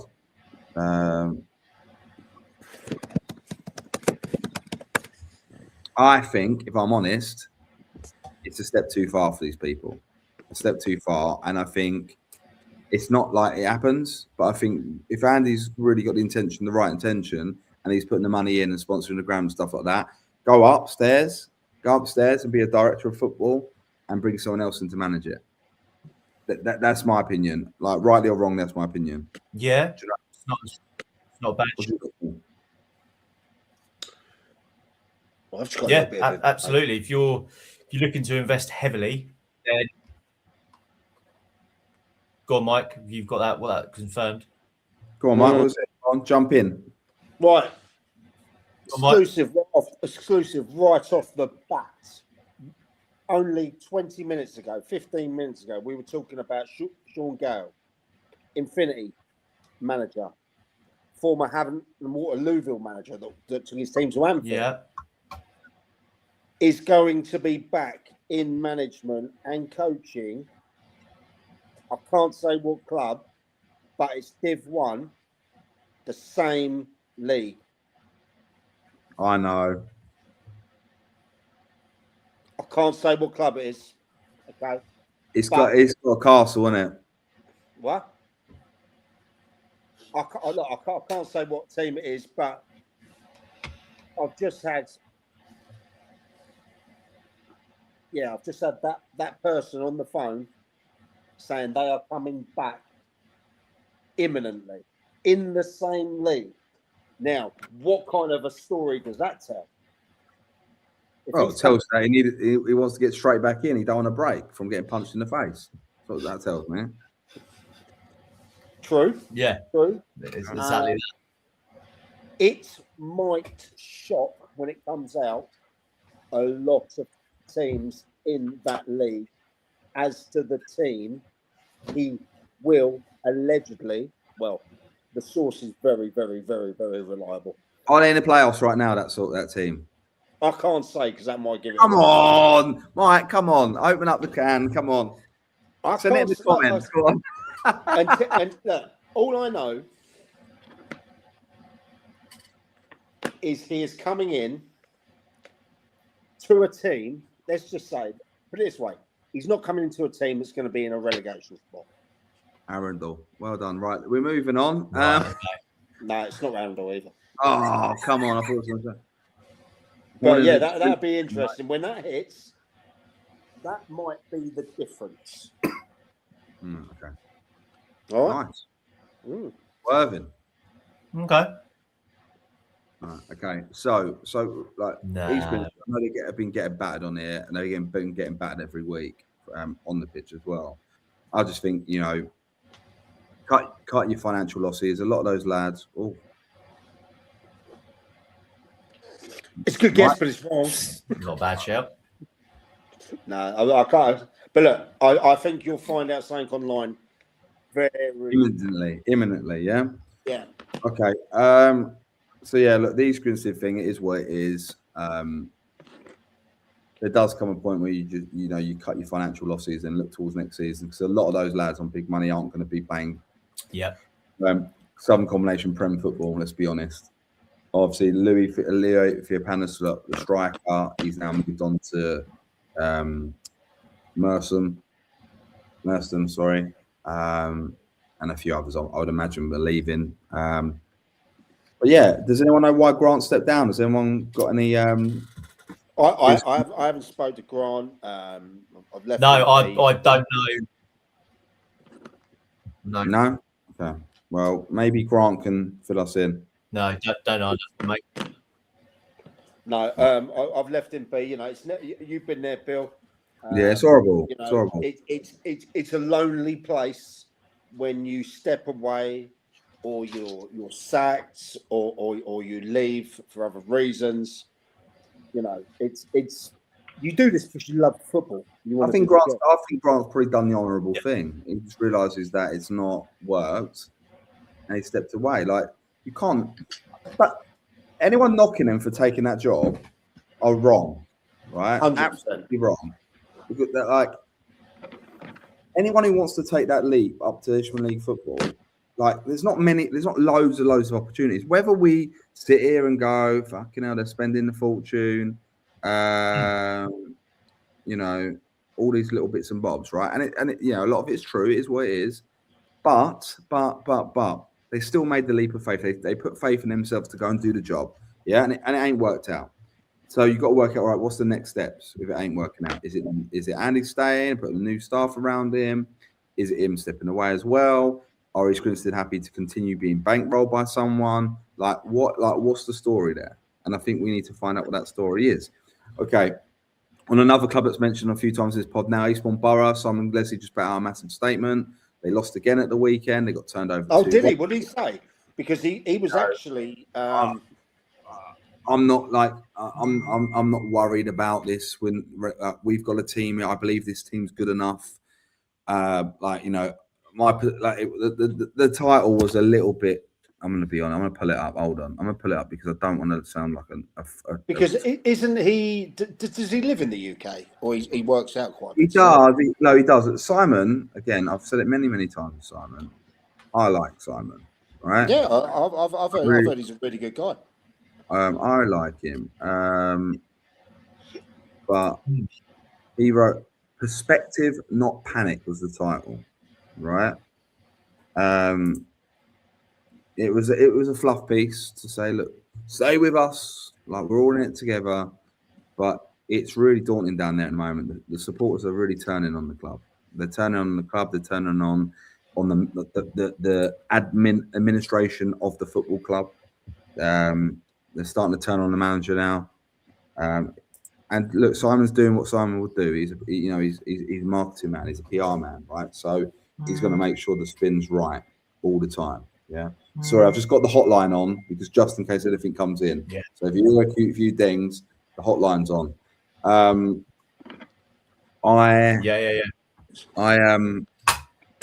wonder what happens if that club goes into Isthmian League football. You know, there's been rumours of secret trials. Like they're trying to sell the club here and there. There's been a few listings put up and taken down when found by the fans. There's been a few, just a few things like that make me say that maybe like the needle's gone out of it a little bit. But then Simon will be out there looking for investors to push it forward. You know, have they been well advised? Was the full time based by the coast? When you alienate a lot of players that want to play part time and still earn good money working and playing National League South football at the right time, at the right moment. Like you got people have got to be held accountable. And I think the fans now are getting to the point where they want ahead. You know, and that's not bullying, and that's not people. I don't know, like being wrong. Like you're judged on success, correct? And all that money he's pumped in, Simon don't do relegation scraps in 3 years. Like, you're having a laugh. Pumped a fortune into that football club. His investors are pumped a fortune into that football club. The respect for him and those investors, he deserves results. Yeah, so it's not about knocking Simon. Yes, he's the leader. Yes, he's the chairman. Yes, he's the owner. But he deserves results. And his team have to deliver him results, both on the pitch and off the pitch. Yeah. Right. So moving on, Hastings. Absolutely. Yeah, go on. It seems like I saw Yes, you let's tweet hear. yesterday. I went on the Facebook fans page, and I decided to do the heel turn of a century, Mike. Right. What have you done? What have you done, Billy? I called out the supporters for being more heel turns. Okay. Yes. You called out your own fans. Yeah, I did. Are you fucking mad? No, I'm not mad. I'm mental, but I'm not mad. I just like Tuesday night. We were dreadful. Like Dave won't want to hide it. We were dreadful, right? Probably one of the worst performances I've seen. We played Crowborough. We were poor. We were very, very poor. It was a very unhastings performance. I love Muggsy. Yeah, he was winding it right up, right? Yeah, he's a good guy. Yeah, but it is what it is. They got the win. We were not at the races at all. It was a very good result. But this weekend, so I called out the supporters because the atmosphere there was no singing. It was never ever known it to be like that, and it made me quite sad for what we built with the behind the goal growing in size, the drum nice and loud. And I've seen the last few games it kind of dropping off. So I called it out. I said, "This ain't good enough." Like saying good, like. So where are you? I did my Delia, right? Where are you, right? And let's be having you.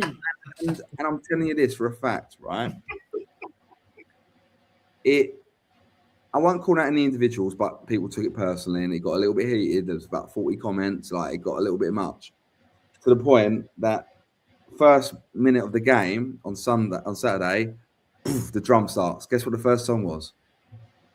We Ain't Billy Wood. Billy, give us a song. So I waited, and I thought, no, I'm going to go around. I'm going to go around and sing with them for a bit.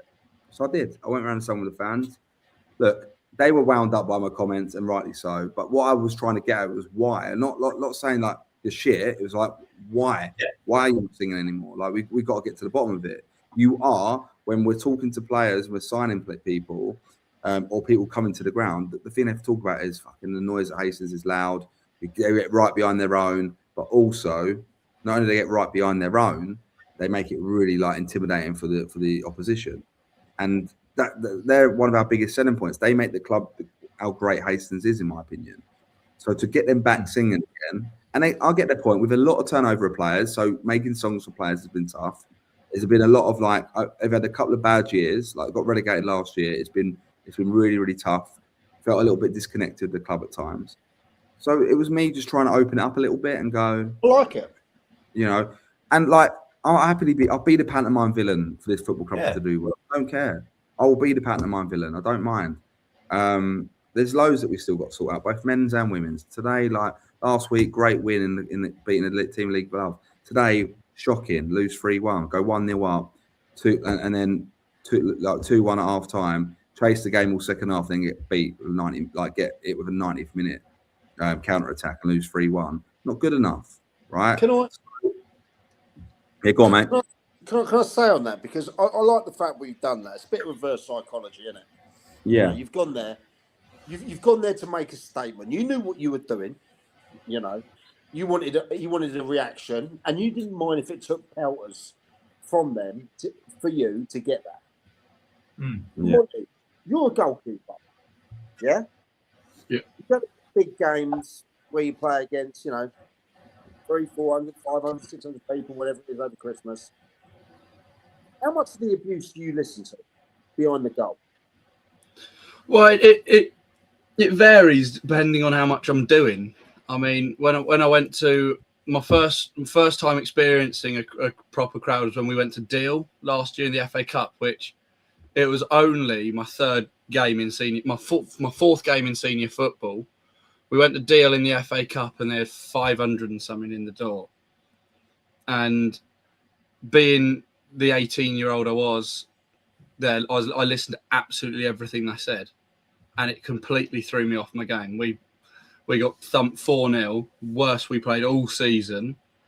But then even now, when we went to Guernsey, and we had 600 odd in there, you can't help but hear the stuff they're saying, and it throws you off the game. Even though the Guernsey fans, they were the politest fans. I mean, myself and my entire defence being invited onto somebody's stag do. But I mean, they put you off when you're there, and you can't drown out everything. You just physically can't do it. You hear the comments, you hear what they're saying, and it puts you off your game. So what Bill's done there, he's tried to make them. Yeah, you've had to put yourself out there and say it, because I haven't been at Hastings. Yeah. I haven't been at Hastings. Do you know what I mean? And we know we're planning on doing that, but it's a big club, massive club. It's one of the biggest in Sussex, Mike. And there's no denying it's had a bad couple of years, right? But myself and everyone else who built the club from 200, 300 people watching to the thousands watching, I'm not willing to stand aside and watch it drop off now I'm back at the club. I'm not willing to let that happen. So if I need to be hated, and they did say fuck off back to Lancing as well before I walked around, which is quite funny. But then when you're in there amongst them, when you're in the but when you win there with them, they don't like. Do you know what I mean? Double book myself, mate. They know what I'm about. They know I give a shit. They know it wasn't personal, and and I had the bollocks to go around and stand with them and sing songs. Right? There's not many people that would do that. Who's got the loudest fans in your league then? Who's got the ones that you actually go to the game and you think, or you know? And then I ask the same for you, Monty, as well. Hastings, 100%. Like, look, I'm telling you, Mike. Right? When Hastings, like when we went to Ashford and we took 200, 300 people to Ashford, we were fucking loud, right? But like Hastings at home, it's but the problem is we've had a really unsettled side over the last however long, right? Players in and out, in and out. So they found it hard to fill the gaps with player songs because they would, yeah. We're redeveloping the pilot field, Ash. We're staying at the pilot field. So yeah, we'll have a 3G pitch at the pilot field soon enough. And it'd be really Ash, if you could do some of your quick maths on that, how much it costs? Yeah, I want to get Ash on 82.9 million for just 4 bits of blades of grass. I've heard he's been throwing trillion about. I love $1 million. Ash gets some talking. But he gets some talking online. We're loud. All right, then, Do you remember the songs? Give us a song. The reason why I had to miss out, I had to go and see my vocal coach before this. That's why I was late tonight, Charles. I thought it was where you were signing your new boxing contract. Do you know what I mean? But that seems to have died down a bit, isn't it? I'm not going to say names, but maybe we were signing a few contracts. Yeah, Ash, you know, like 1.2 trillion. 1.2 trillion, yeah. That's the Hastings budget, isn't it, Ash? Yeah. That's Ashford United's budget. Monty, what's the most hostile crowd that you faced in our leagues? I wouldn't say hostile because nobody in our league's overly hostile. But Hayward Heath, I mean, I'm discounting Guernsey because they're just big outlier in all sorts of. Hayward Heath, they get going. Yeah, Hayward Heath, they're really really good. I mean, they've got their group of about 20 of them who stand behind my goal and just give me shit the entire game. But then afterwards, they'll buy me a drink in the bar. So it's really good having teams like that and having fans like that give you shit the entire game, especially with the way I play against Hayward Heath, it seems. I mean, when you're turning up there and they're going, Monty, stop having a fucking blinder every time you play us. It's always great. So... Yeah, they got some wicked fans. They're great. But then again, Stenning as well with the Stenning Ultras, them constantly going. They gave me loads of shit. They just fucking annoy you. They don't say anything like meaningful. They just because they're constantly going. They just like they give me a headache. They're just going so much. I can't hear myself think half the time. I love it. When the Stenning boys gave me loads of shit, I loved it, and I encourage it, and I'm here for it all the time. Right, on that note, Steph, we don't play with thousands of fans of which we can hear everyone. We didn't hear anyone the weekend you didn't play. So love you to bits, mate. But yeah, we'll leave that for now. But yeah, look on Hastings before I move on quickly, because I know Mr. Penn's got to be in bed in 22 minutes. Just on the Hastings thing, unreal performance of the weekend. Like Dave got his spot on.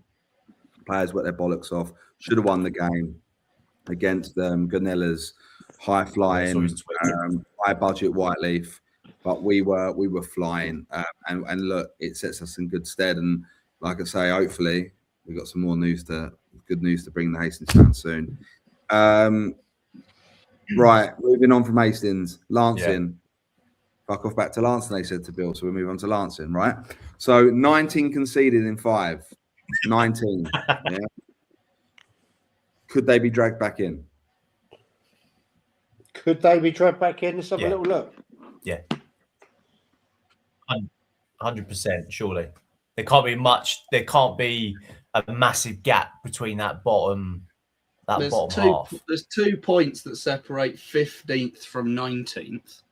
But when having played against nigh on all of the teams in that group, Lancing, well, you got Lingfield. Lingfield will pull massively clear. Lingfield will be completely fine. I reckon that as well. Bondinians and Lancing will be fine in my opinion as well. Midhurst, they've not really shown me much. I mean, obviously we drew their 5-5 earlier on in the struggle. season. We drew their 5-5 earlier on in the season, but I didn't play in that game, so I don't know what they were like in that game. But when they came to us in the RUR Cup. Hold on. What, Ash? What Hang on. No, Lancing are fine as sure. What? Straight.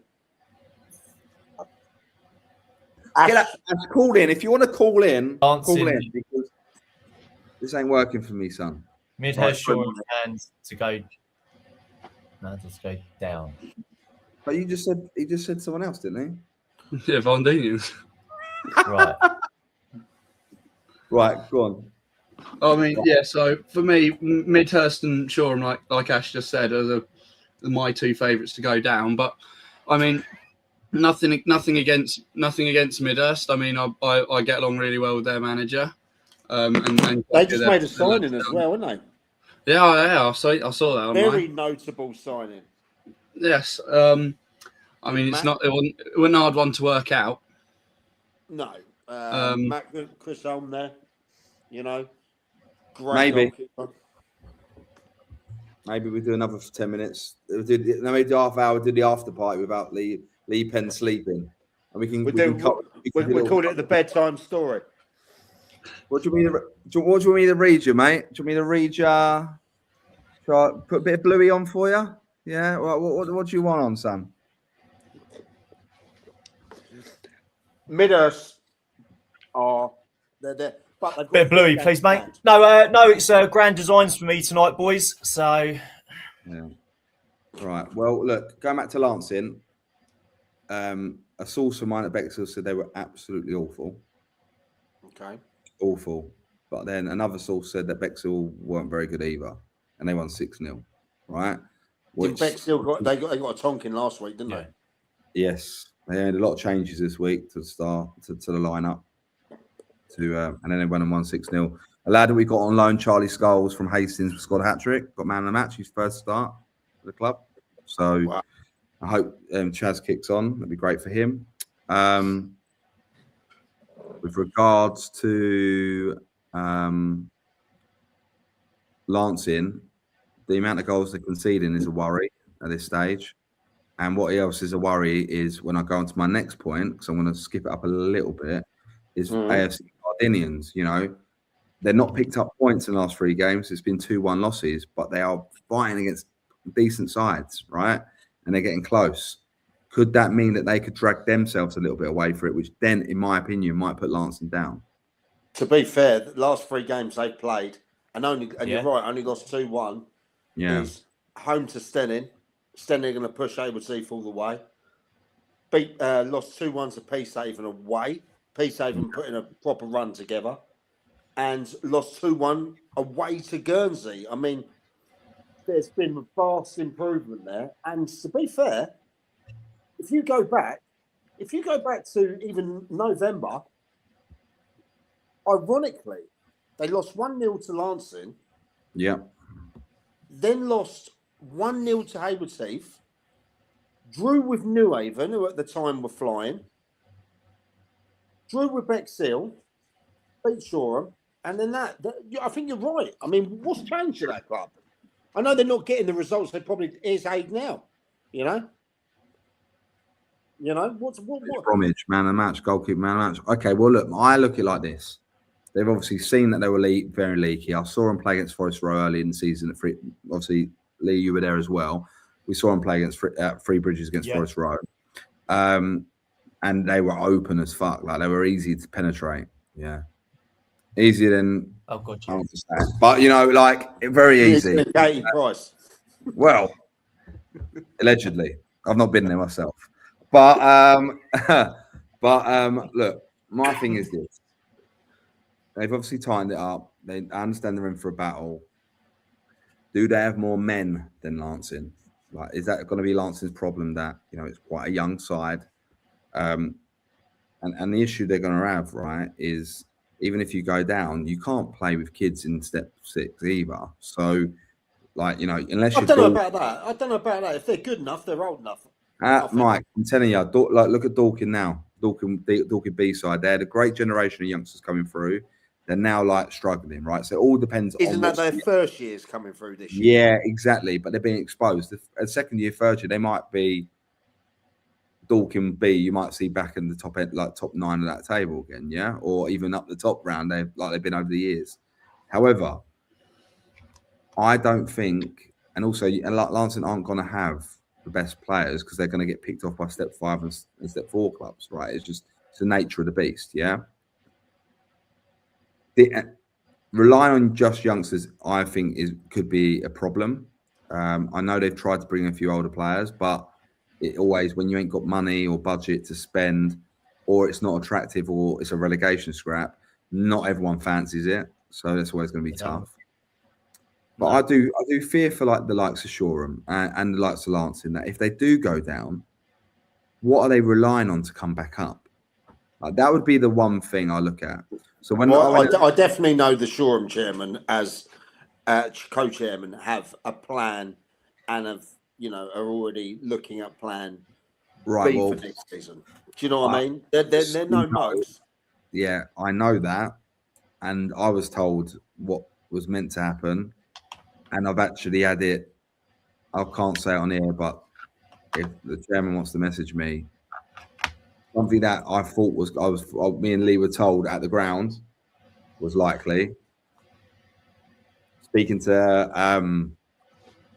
the main man source at the situation elsewhere, that's not happening. So I don't know if they've been spun something to. Well, we'll see. We'll see as that one develops. Right, we'll talk afterwards about that, but because it's not for us to throw people under the bus too much here, right? But yeah, I fear for that, because if you just feel it with kids, like when I went into Uckfield, Uckfield obviously had a severe relegation. Yeah, that's severe relegation, and our thing was a blended side, experienced. I will on text. Someone's just messaged me.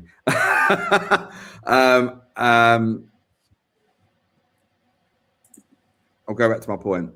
Like when I went in, I got a blend of experienced players, a couple of decent young players, step 5 players that can step down to give us a bit of a fight. And you needed a blend. You needed not a bunch of 30, 40, 35-year-olds and what have you, not a bunch of 18-year-olds. You needed a blend, a mix. So you can't rely on other people's youth systems. You can't rely on an Isthmian under 18 side stepping up to the first team. Step 6. Pictures of shit. They're dogged. They're horrible. You need to be up for the fight, and you need to have that unity of a mix. And I think these clubs that are now starting to down the tables, you can see what the Lancing side weren't good enough, weren't old enough, weren't strong enough. We didn't compete enough in those last 11 games. But the club done the damage, and I had to finish the damage off. They've dropped in, they've got no money, and look what the route they've gone down, and look where they are now, right? So I do think you have to at some point stop the rot, and you have to kind of not even spend money, but find the right sponsors that you can get the balance right. At step 6, 450 a week probably gives you enough to have a go, right? Does the sponsors pay that bill, or is that certain clubs should be able to afford it themselves, right? But then some clubs need sponsors because they don't have enough people coming through the gate. When I went in at Uckfield, and is that a game or is that a week? You reckon? So let's say 500. Let's say 500 quid a week. Like if you're smart, you do week deals rather than game deals. So not Saturday, Tuesday. No, if you play Saturday, Tuesday, it's a week, so you get paid for the week. So say they were on 50 quid a game, just for people listening. 38 weeks. 2 games in a week, they'd only get £50 as opposed to 100 quid. For me, yeah. Some clubs do it per game. They go, right, there's X amount of league games. Shout out Sayers. What's that? Oh, it's good. Yeah, it's a good player. Rolls Royce Sayers. But if you like, you budget your season, don't you, right? And you look at it and go, like, the way I've always done it is if you're in a 20 team league, right, 38 games, how much do we want to spend over a 38-week season? You're going to have cup games in there, midweek games, but it still should be a 38-week season. If you look from August to the end of the season, anyway, it roughly works out 38 weeks. So that's what I would always budget for. But some do it per game in cash envelopes, don't they? But you know, best. Brilliant. He's a hell of a player, Saz. Right, quickly. Go on. You talked about the Hayward Heath schedule, didn't you? Yeah. Yes, we did. I want to bring something up on that because a lot of outcry, but no one was having a go when the league put Horsham YM up against Hayward Heath just before they were meant to play Borough. Right. First off, Bill, this isn't a league decision. Okay. Right. This is an F8. The SCFL had no say in this at all. But they could have had a say in Horsham playing Hayward Heath because they were meant to have a free weekend, and suddenly they threw that game in there before they were meant to play in the County Cup against the National League South side and be the pride of the league playing in that competition too, right? I don't disagree with that opinion if it's done the way that I'm being told by both clubs. But what I'm saying is, like with Hayward Heath, amazing today, by the way. Fucking brilliant. Like I you earlier gave them their flowers on here because through in the fars onto the next round, and I really hope that club gets a Wembley. I really hope they do. Yeah, I really do. But we've all had the bank holiday Monday 11 o'clock, haven't we? So Sunday, Tuesday, is that really that much? That's what Monty said. Is it like that? Is it that damning?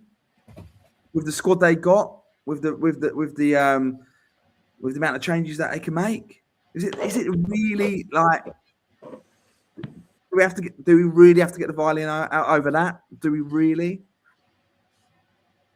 Do you know what I mean? Like, and I like Hayward Heath, and I'm buzzing with the fact that they won today. Buzzing when I saw that. Do you know what I mean? We've had a message. Just say that's what Bill, we've had a message come in from a random number. Oh, okay, about potentially one of your players. Go on. Couple of teams that we've just talked about, and one flying high in the Isthmian. Player called Mr. Mate Jordan Mace. Unbelievable player, but don't worry about that, mate. What's that? Allegedly talking to. He's got it sorted. And maybe a team that we've already spoke to already today. Any truth in that rumour, Bill? No truth. There's an exclusive for you. Okay. I can't turn it around, but no truth. I love that. And yes, looking forward to getting leaked. See the announcement tomorrow, and I'll tell you what the truth is.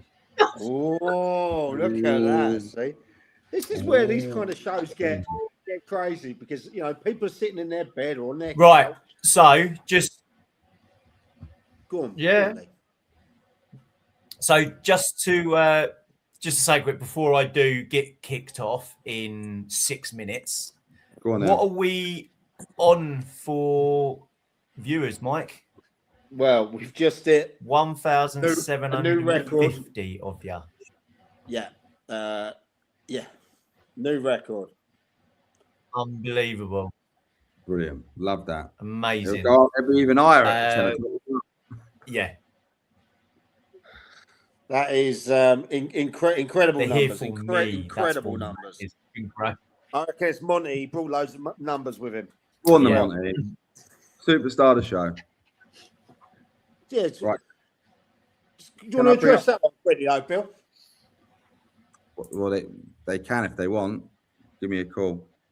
Well, he ain't going nowhere. Mace Bill. All the mates, like we love him to bits. We absolutely love him. He's loving his football. He's loving his football playing for Dave. I feel like we're getting the best out of him. And yeah, we love him, like absolutely love him in the club. Everyone loves him in the club, and if he goes the way I think he will with the club, and the direction we want to go long term, he can carry on playing. He can go higher with us, stick with us on this journey, and he can end up being a bit of Hastings legend. Actually, well, we loved him. I genuinely believe it. Past tense. Yeah. Was he with you at one stage then? He went from Roffey to Hastings. Yeah.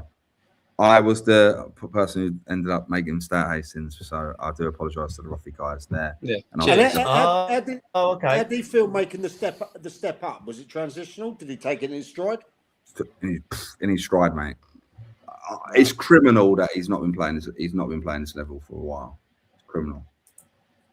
Okay. And he's such a top lad. Such a top lad. And he's, like I say, I think he's grasping what it means to be a Hastings United player, because it is a thing. Players will come and go, players will leave, but the ones that end up being bitten by the bug and Hastings players for a long time, like, there's something special about this football club, especially when it's bouncing.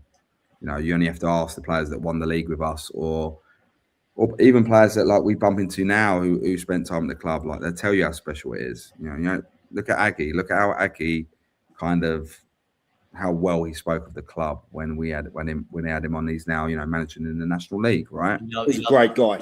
Great guy, Aggie. Or Gary Offutt would say the same. I'm sure John Meaney at Worthing would say the same. It's a big club, and if you could be a superstar at that club, trust me, you know, and you win on a Saturday, or you get a good result on a Saturday, and you come off that pitch, you feel loved. Do you know what I mean? You don't have to buy a drink all night long. Simple as that. Right, can I just bring up one thing before we lose Lee? Yeah, of course. Because I want to say, I love the fact that Lee, he has no choice in this. He just kicks out. Not Lee, you got 3 minutes, mate. Well, mate, Bill, before you say your big, let me just, because I'm going to be saying, just doing my little outro bit. I just want to say, Monty, thank you for coming on tonight, mate. Great to hear from you, and he will be back next week for when we have James Westlake on. And again, thank you, Mike. Thank you, Bill. Everyone that is watching the pod tonight, and also a massive big shout out to my eldest, who's 14 today. Happy birthday! Just a big happy birthday, Amy, and I'm glad you had a day, kid. Lovely. Take it away, Bill. Right, well, should we cut Lee off there? Bye, Lee. Bye, Lee. Anyway. Delay. He kept throwing me. Every time I'm speaking, he's on about a 5-minute delay. Yeah, I'm worried about him. I'm worried. He's got to do his teeth yet. He's got to get in the bed, read that book. Bless him. His mum made him cocoa. Yeah, his daughter's birthday today. Shout out, Amy. You know, lovely young lady. She does loads of, goes to the games. Happy 14th there to you. Now, obviously, the pen is gone. Let's have another 10 minutes for a bedtime story, lads. Right, I want to apologise. Well, actually, not apologise, but big a team up that I called poor just a few months ago. Go on. Poor Loxwood, as I called them, and we got. We have. Maybe me insulting people and should inspires them to do better, right? I don't know. Maybe people want to hear my attacks on their club. How's the date tonight? Cheers, Mike. Cheers, Liam. Thank you. That's not why I was late. All right. Okay. Let's move on. You got a bit red there, Bill. Oh, Bill, you got a little bit red. He's caught me on the Is there a little love thing in there? No. Is that why you've given up the boxing? Ladies, I'm single and available. Just, just hit us up on the number here and see what happens. Any ladies out there want to hit him up on the hotline? Hit me on the hotline, dating hotline. We're hitting 10 o'clock. It's getting late. Right. He's got his own profile. What's it called? Great. What's it? I don't know. You don't want to know that one, mate. Trust me. Keep off that, boys. Cheers, Charlie. Thank you so much. Right. So, Loxwood, I just want to say congratulations to them. They're in form. Second in the form table in the league right now. Some convincing wins. Yes, they've had a couple of easy games. Well, I'll say easier games. But you still got to win them, and they're winning games. And long may that continue. And it'd be great to get someone on from Lockswood either tonight or to get them right. Well, I know Ian's probably watching. Ian Matthews. Yeah, it'd be nice, like to find out what's happened, what the change around is, and it can't just be a few players come back from injury. Like, well, that's what you said once, wasn't it? Yeah, from what I'm aware of, they had 7 or 8 come back. Okay. In a short period of time, and there were 7 or 8 of their better players. So obviously that will make a difference, but you got the morale in the groups very high at the moment. Apparently, speaking to some people, so if confidence is high, you're going to be playing better naturally. So, and they're a team that weren't looking like at the start of the season they'd be down there, but after a couple of injuries, struggling with form. But then obviously now, even getting games on, it'll allow them to build momentum. Like yesterday, I didn't expect them to be on, but they were. They managed to get the game on their pitch. Whereas if you look at us, we do so much on our pitch. We try so hard, but with where our pitch is located and what it's like, you just can't really get games on. Yeah. You got any update? You want? Monty, you say about that. I know Lockswood, and just quickly go back there, but just one thing about your pitch. And just whilst you're on there, any update on your new stadium? Still same as last heard. It was September 28 is the target still. So okay. And you don't see nothing changing, no delays or anything like that. No, we've already had the delay. We've because when I joined, I was told 2026. So that's Ian will come on next week, Bill. Fresh will, yeah. Look, even if it's for 10-15 minutes, just have a chat about it. Do you know what I mean? Like, rather than full on, it'd be really nice to see. And we've been very kind of we're direct with what we say. We say what we feel or what we're thinking, right? We do. Like, let's not. And when we're wrong, we say we're wrong. And when we praise someone, we'll praise them. Yeah, and 100%. I'm not going to praise Gilesy ever again, but I'm going to praise Lockswood now, and fair play to him, like fair play, and long may that continue. Do you know what I mean? Long may that continue. Lovely. Any other points we got, lads? Was there anything that pissed you off, Bill? Because you look like you got a little grump on your face, mate. What pisses me off? I still hate people deleting comments. Hate it. Or on fan forums deleting people's posts because it don't fit a narrative. I hate it. You ever had that? Mons, you ever had that at your club? What's your club? No, we don't really get any fans. To be fair, we have the committee, my mum, and the dog walkers. Pretty much, that's what watches our games. We don't have that loyal following that teams have. I mean, when we go to away games, we're lucky to have the entire committee at the game, let alone any fans. So, does that piss Jack off, Jack Mundy?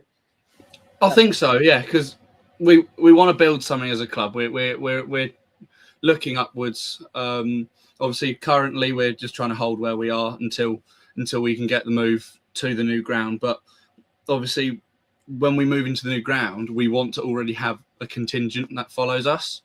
So, but obviously the tricky thing is with the catchment area we're in, you've got Crawley, Horsham, Three Bridges, Crawley Down, Broadbridge Heath, YM. And that's six teams in and Copthorne.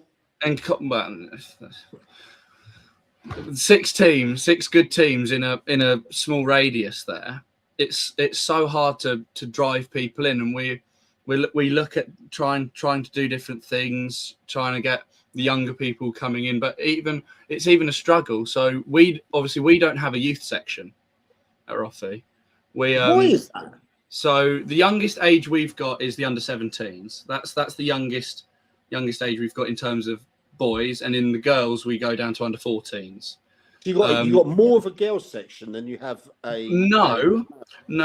We've got 2 girls teams. We've got under 18s and under 14s, and in the boys you've got the first team, the under 23s, the under 18s, the under 17s, the reserves, and 2 vets teams. Right. But so we have a partnership with Roffey Robbins, who I know them. They're a youth only team, and their chairman is the manager of our under 17s team.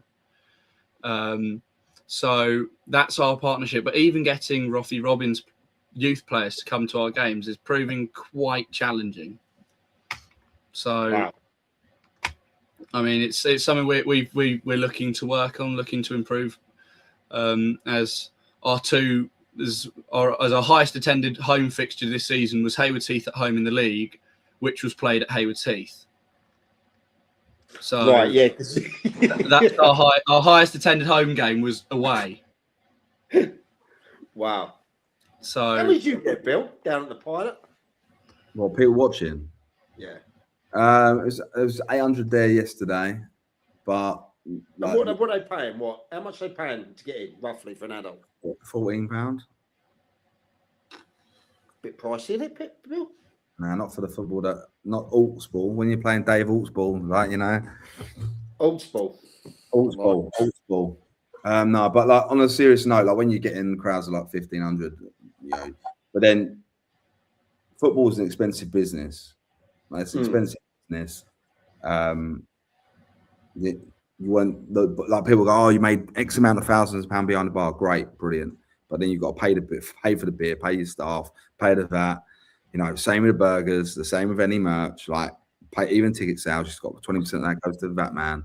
Like, it all adds up, right? Especially when you've got like a 1.3 trillion budget, as Ash would have said. Do you charge for kids? No, under 16 is free, mate. Never, ever. I love that. All the academy kids get a free pass. All their parents get a free pass. Right. So if you're in the academy, I know, like there's some clubs down the road that charge. You know, they've got, they're big. So, but like every academy kid, if you're paying all that money to play football for your youth team, right? It's not really it's not an academy, is it? It's a youth team, right? Let's be honest. If you're paying that money per year, the bare minimum should be that you and your parent get them for free. Do you know what I mean? Absolute bare minimum, and all the staff, all the staff that work in the academy as well. So when you break it up, really, if you've got say 1,000 people coming in, you've probably got 450 paying, right? Plus season ticket holders and stuff. So yeah, that's how it works. Mike, how many have we got in the chat? How many got here now watching? Right, as we'll bring it to a close, there is 1,878 people in here. What we'll do, let's do this. No, we're not going to go much longer. Let's have a couple of minutes where people can throw like quick fire questions or ask us our opinion on stuff quickly. They've got 2-3 minutes and then we're all going to bed with Lee Penn. Not in the same bed with Lee Penn, but we're going to bed like Lee Penn. Well, yeah, considering I've seen your profile picture, mate, I'm not surprised. Do you know what I mean, on the grind? But anyone, I have got one here. I've got one coming over here. This is actually aimed at you, Monty. Okay. How did you feel, Monty, when you were out of the team this season, when you were out of favour and the experienced goalkeeper come in? Dave C79. Frustrated. Obviously, being quite new to senior football, this only be my second season, I'm, I think, the 7th highest appearance holder in the club history at Roffey. So, what at your age? At senior football, yeah. So, I think I'm something like the 5th most capped player at the club currently. All time, or just the ones that are there in senior football all time? How long have you been playing with the club for? He started in the first team when he was 2. Year and a half. Well, we've only got 3 players to have made over 100 appearances, so in history. Bloody hell. And I'm on 71 now, I think. But yeah, I was frustrated. I'd had an all right start to the season. It wasn't my best by any means. But it's not the worst I'd played. And then when they brought in Connor who'd been with Lancing at the end of last season, and been in academies and stuff, it was frustrating because came out of nowhere. It wasn't like I knew this was going to happen. It was, we played, I want to say Pagham on the Tuesday night and lost in the 93rd minute. On the Thursday, Connor was there in training, and he played on the Saturday. So that was. I do know Monty, and and I hope you don't mind me saying this. I'm not sure that you know that I know. I know that you had approaches from teams for quite a bit of money, and when I say quite a bit, I'd say, no disrespect, it was probably 4 or 5 times what you're on. Oh, it was more than that. Yeah, more than that. Can I just quickly address this one for Dan Kirby? Dan, it's a good guess, but it's wrong. It is not Selden. And a non-league put one up for both of you lot, lads. Make this one the last one then. Right, go on then. And the best player, Div 1, Prem and Isthmian League. Right, go on. You go first, Monty.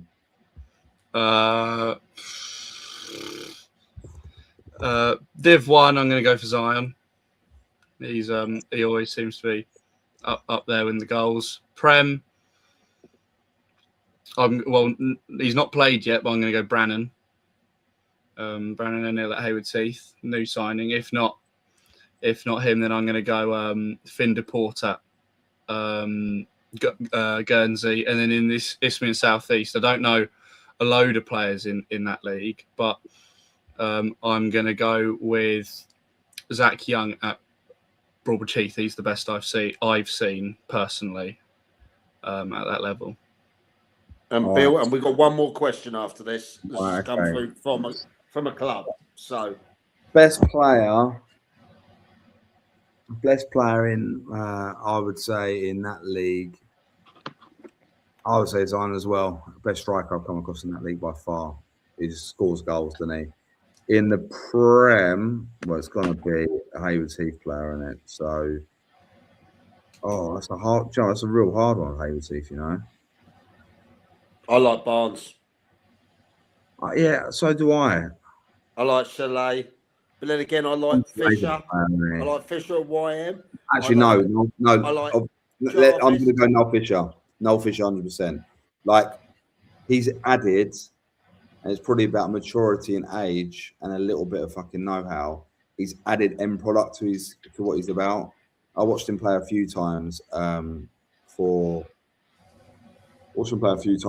Lancing when I was being talked about coming in, right? And I just didn't think he had the end product, but he's delivering for Charlesy 100%. And best player in the Isthmian Southeast. It'd be biased of me to say my young boy centre half at Eastbourne Town, Jimmy Holman, so I'm not going to say him, or Harry Howes, who's now who kept a clean sheet the weekend for Hastings. I'm going to say the best player. Probably Ryan Gondo. Good player, mate. Very good player. And we're going to take one more question. This has actually come from Godham in Town FC. Oh, Mo, the main man. Currently top of Div 1. Financially, what is the benefit of striving to go from steps? There's no longevity. Is short-termism the new realism? I love this club, right? I've got a lot of time for this club. A lot of time. So look, what is the financial benefit of stepping up? One, it gets you in the FA Cup. Yeah. So number one, it gets you in the FA Cup. Big draw. Run the FA Cup, you can make a bit of money.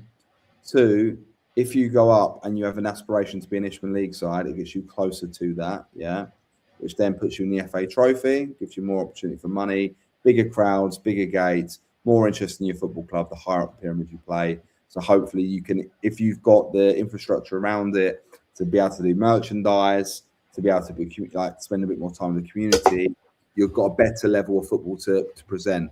So ultimately, it's like going to watch 90 minutes on a football pitch, as I always say, is the theatre. Yeah. So if you're playing at a better level of football, the theatre show that you're putting on should ultimately, on average, as you go through a season, should be better than a Step 6 game, right? You should be. So I think financially, it's all about what your aspirations of the club are. If you're a Step 6 club that wants to go up the leagues and wants to have a go and challenge, great. If you want to get into the FA Cup, that should be an aspiration too. If you then want to get into Isthmian League football to play in the FA Trophy, that should be an aspiration, right? It's just all about what the aspiration is of the football club. That helps with the financial movements. I love that. Or you just love being a glory hunter and winning, so you just want to win trophies. You want to throw whatever you can to get there, and it ain't got to be about financial. You just want to win. Brilliant. Well, I think that's a great way to end it. As it says down there, thanks to everyone who's got involved tonight for this show. Record numbers watching live. Amazing. This is a niche market. Sussex non-league football. You know, it's not the Prem, it's not Serie A, it's not the Championship, EFL. It's our own community, our own ecosystem in here, and to have everyone watching this show on a Sunday evening is incredible, and we're truly grateful. Monty, thank you for making your debut. I know you took a few pelters tonight as well. Your knowledge is absolutely fantastic on the game. I know you well myself, and you did some great stuff behind the scenes at Roffey. Good luck to you for the rest of the year. You'll be back on. Yep, Billy, thank you. You know, it was wonderful that you got back on with this. Got out of jail. Obviously, he got his checkbook out, paid his thing like that. All that. It's like some. What's the bail? 1 mil? Not a problem. Ash Ridley will cover me. It's fine. In there. Shout out to Lee, who's probably well asleep by now. You know, bless him. He has to be up early in the morning. Yeah, what, 10 a.m. Yes. And next week, I will be on my travels. I will be joining you guys from Las Vegas. I will try and find somewhere that it's not a a casino, a magic show, or a strip show. We're Vegas then. So we're Vegas next week, back in the UK the week after. Then we're LA because I'll be filming from the Hollywood Hills. And then that week as well, when you're in the Hollywood Hills, I will be filming from Riyadh in Saudi Arabia. There we go. See, we are the most international Sussex podcast that is out there. Stick with us. Wicked. So everyone, thank you guys for everyone. Monty, Billy, it is the end of the show. It is in bed by 10. Leah's long gone. Thanks to everyone. Have a wonderful Monday morning. Have a wonderful Monday and a great week ahead. And we will see you next week. Always. Thank you, guys.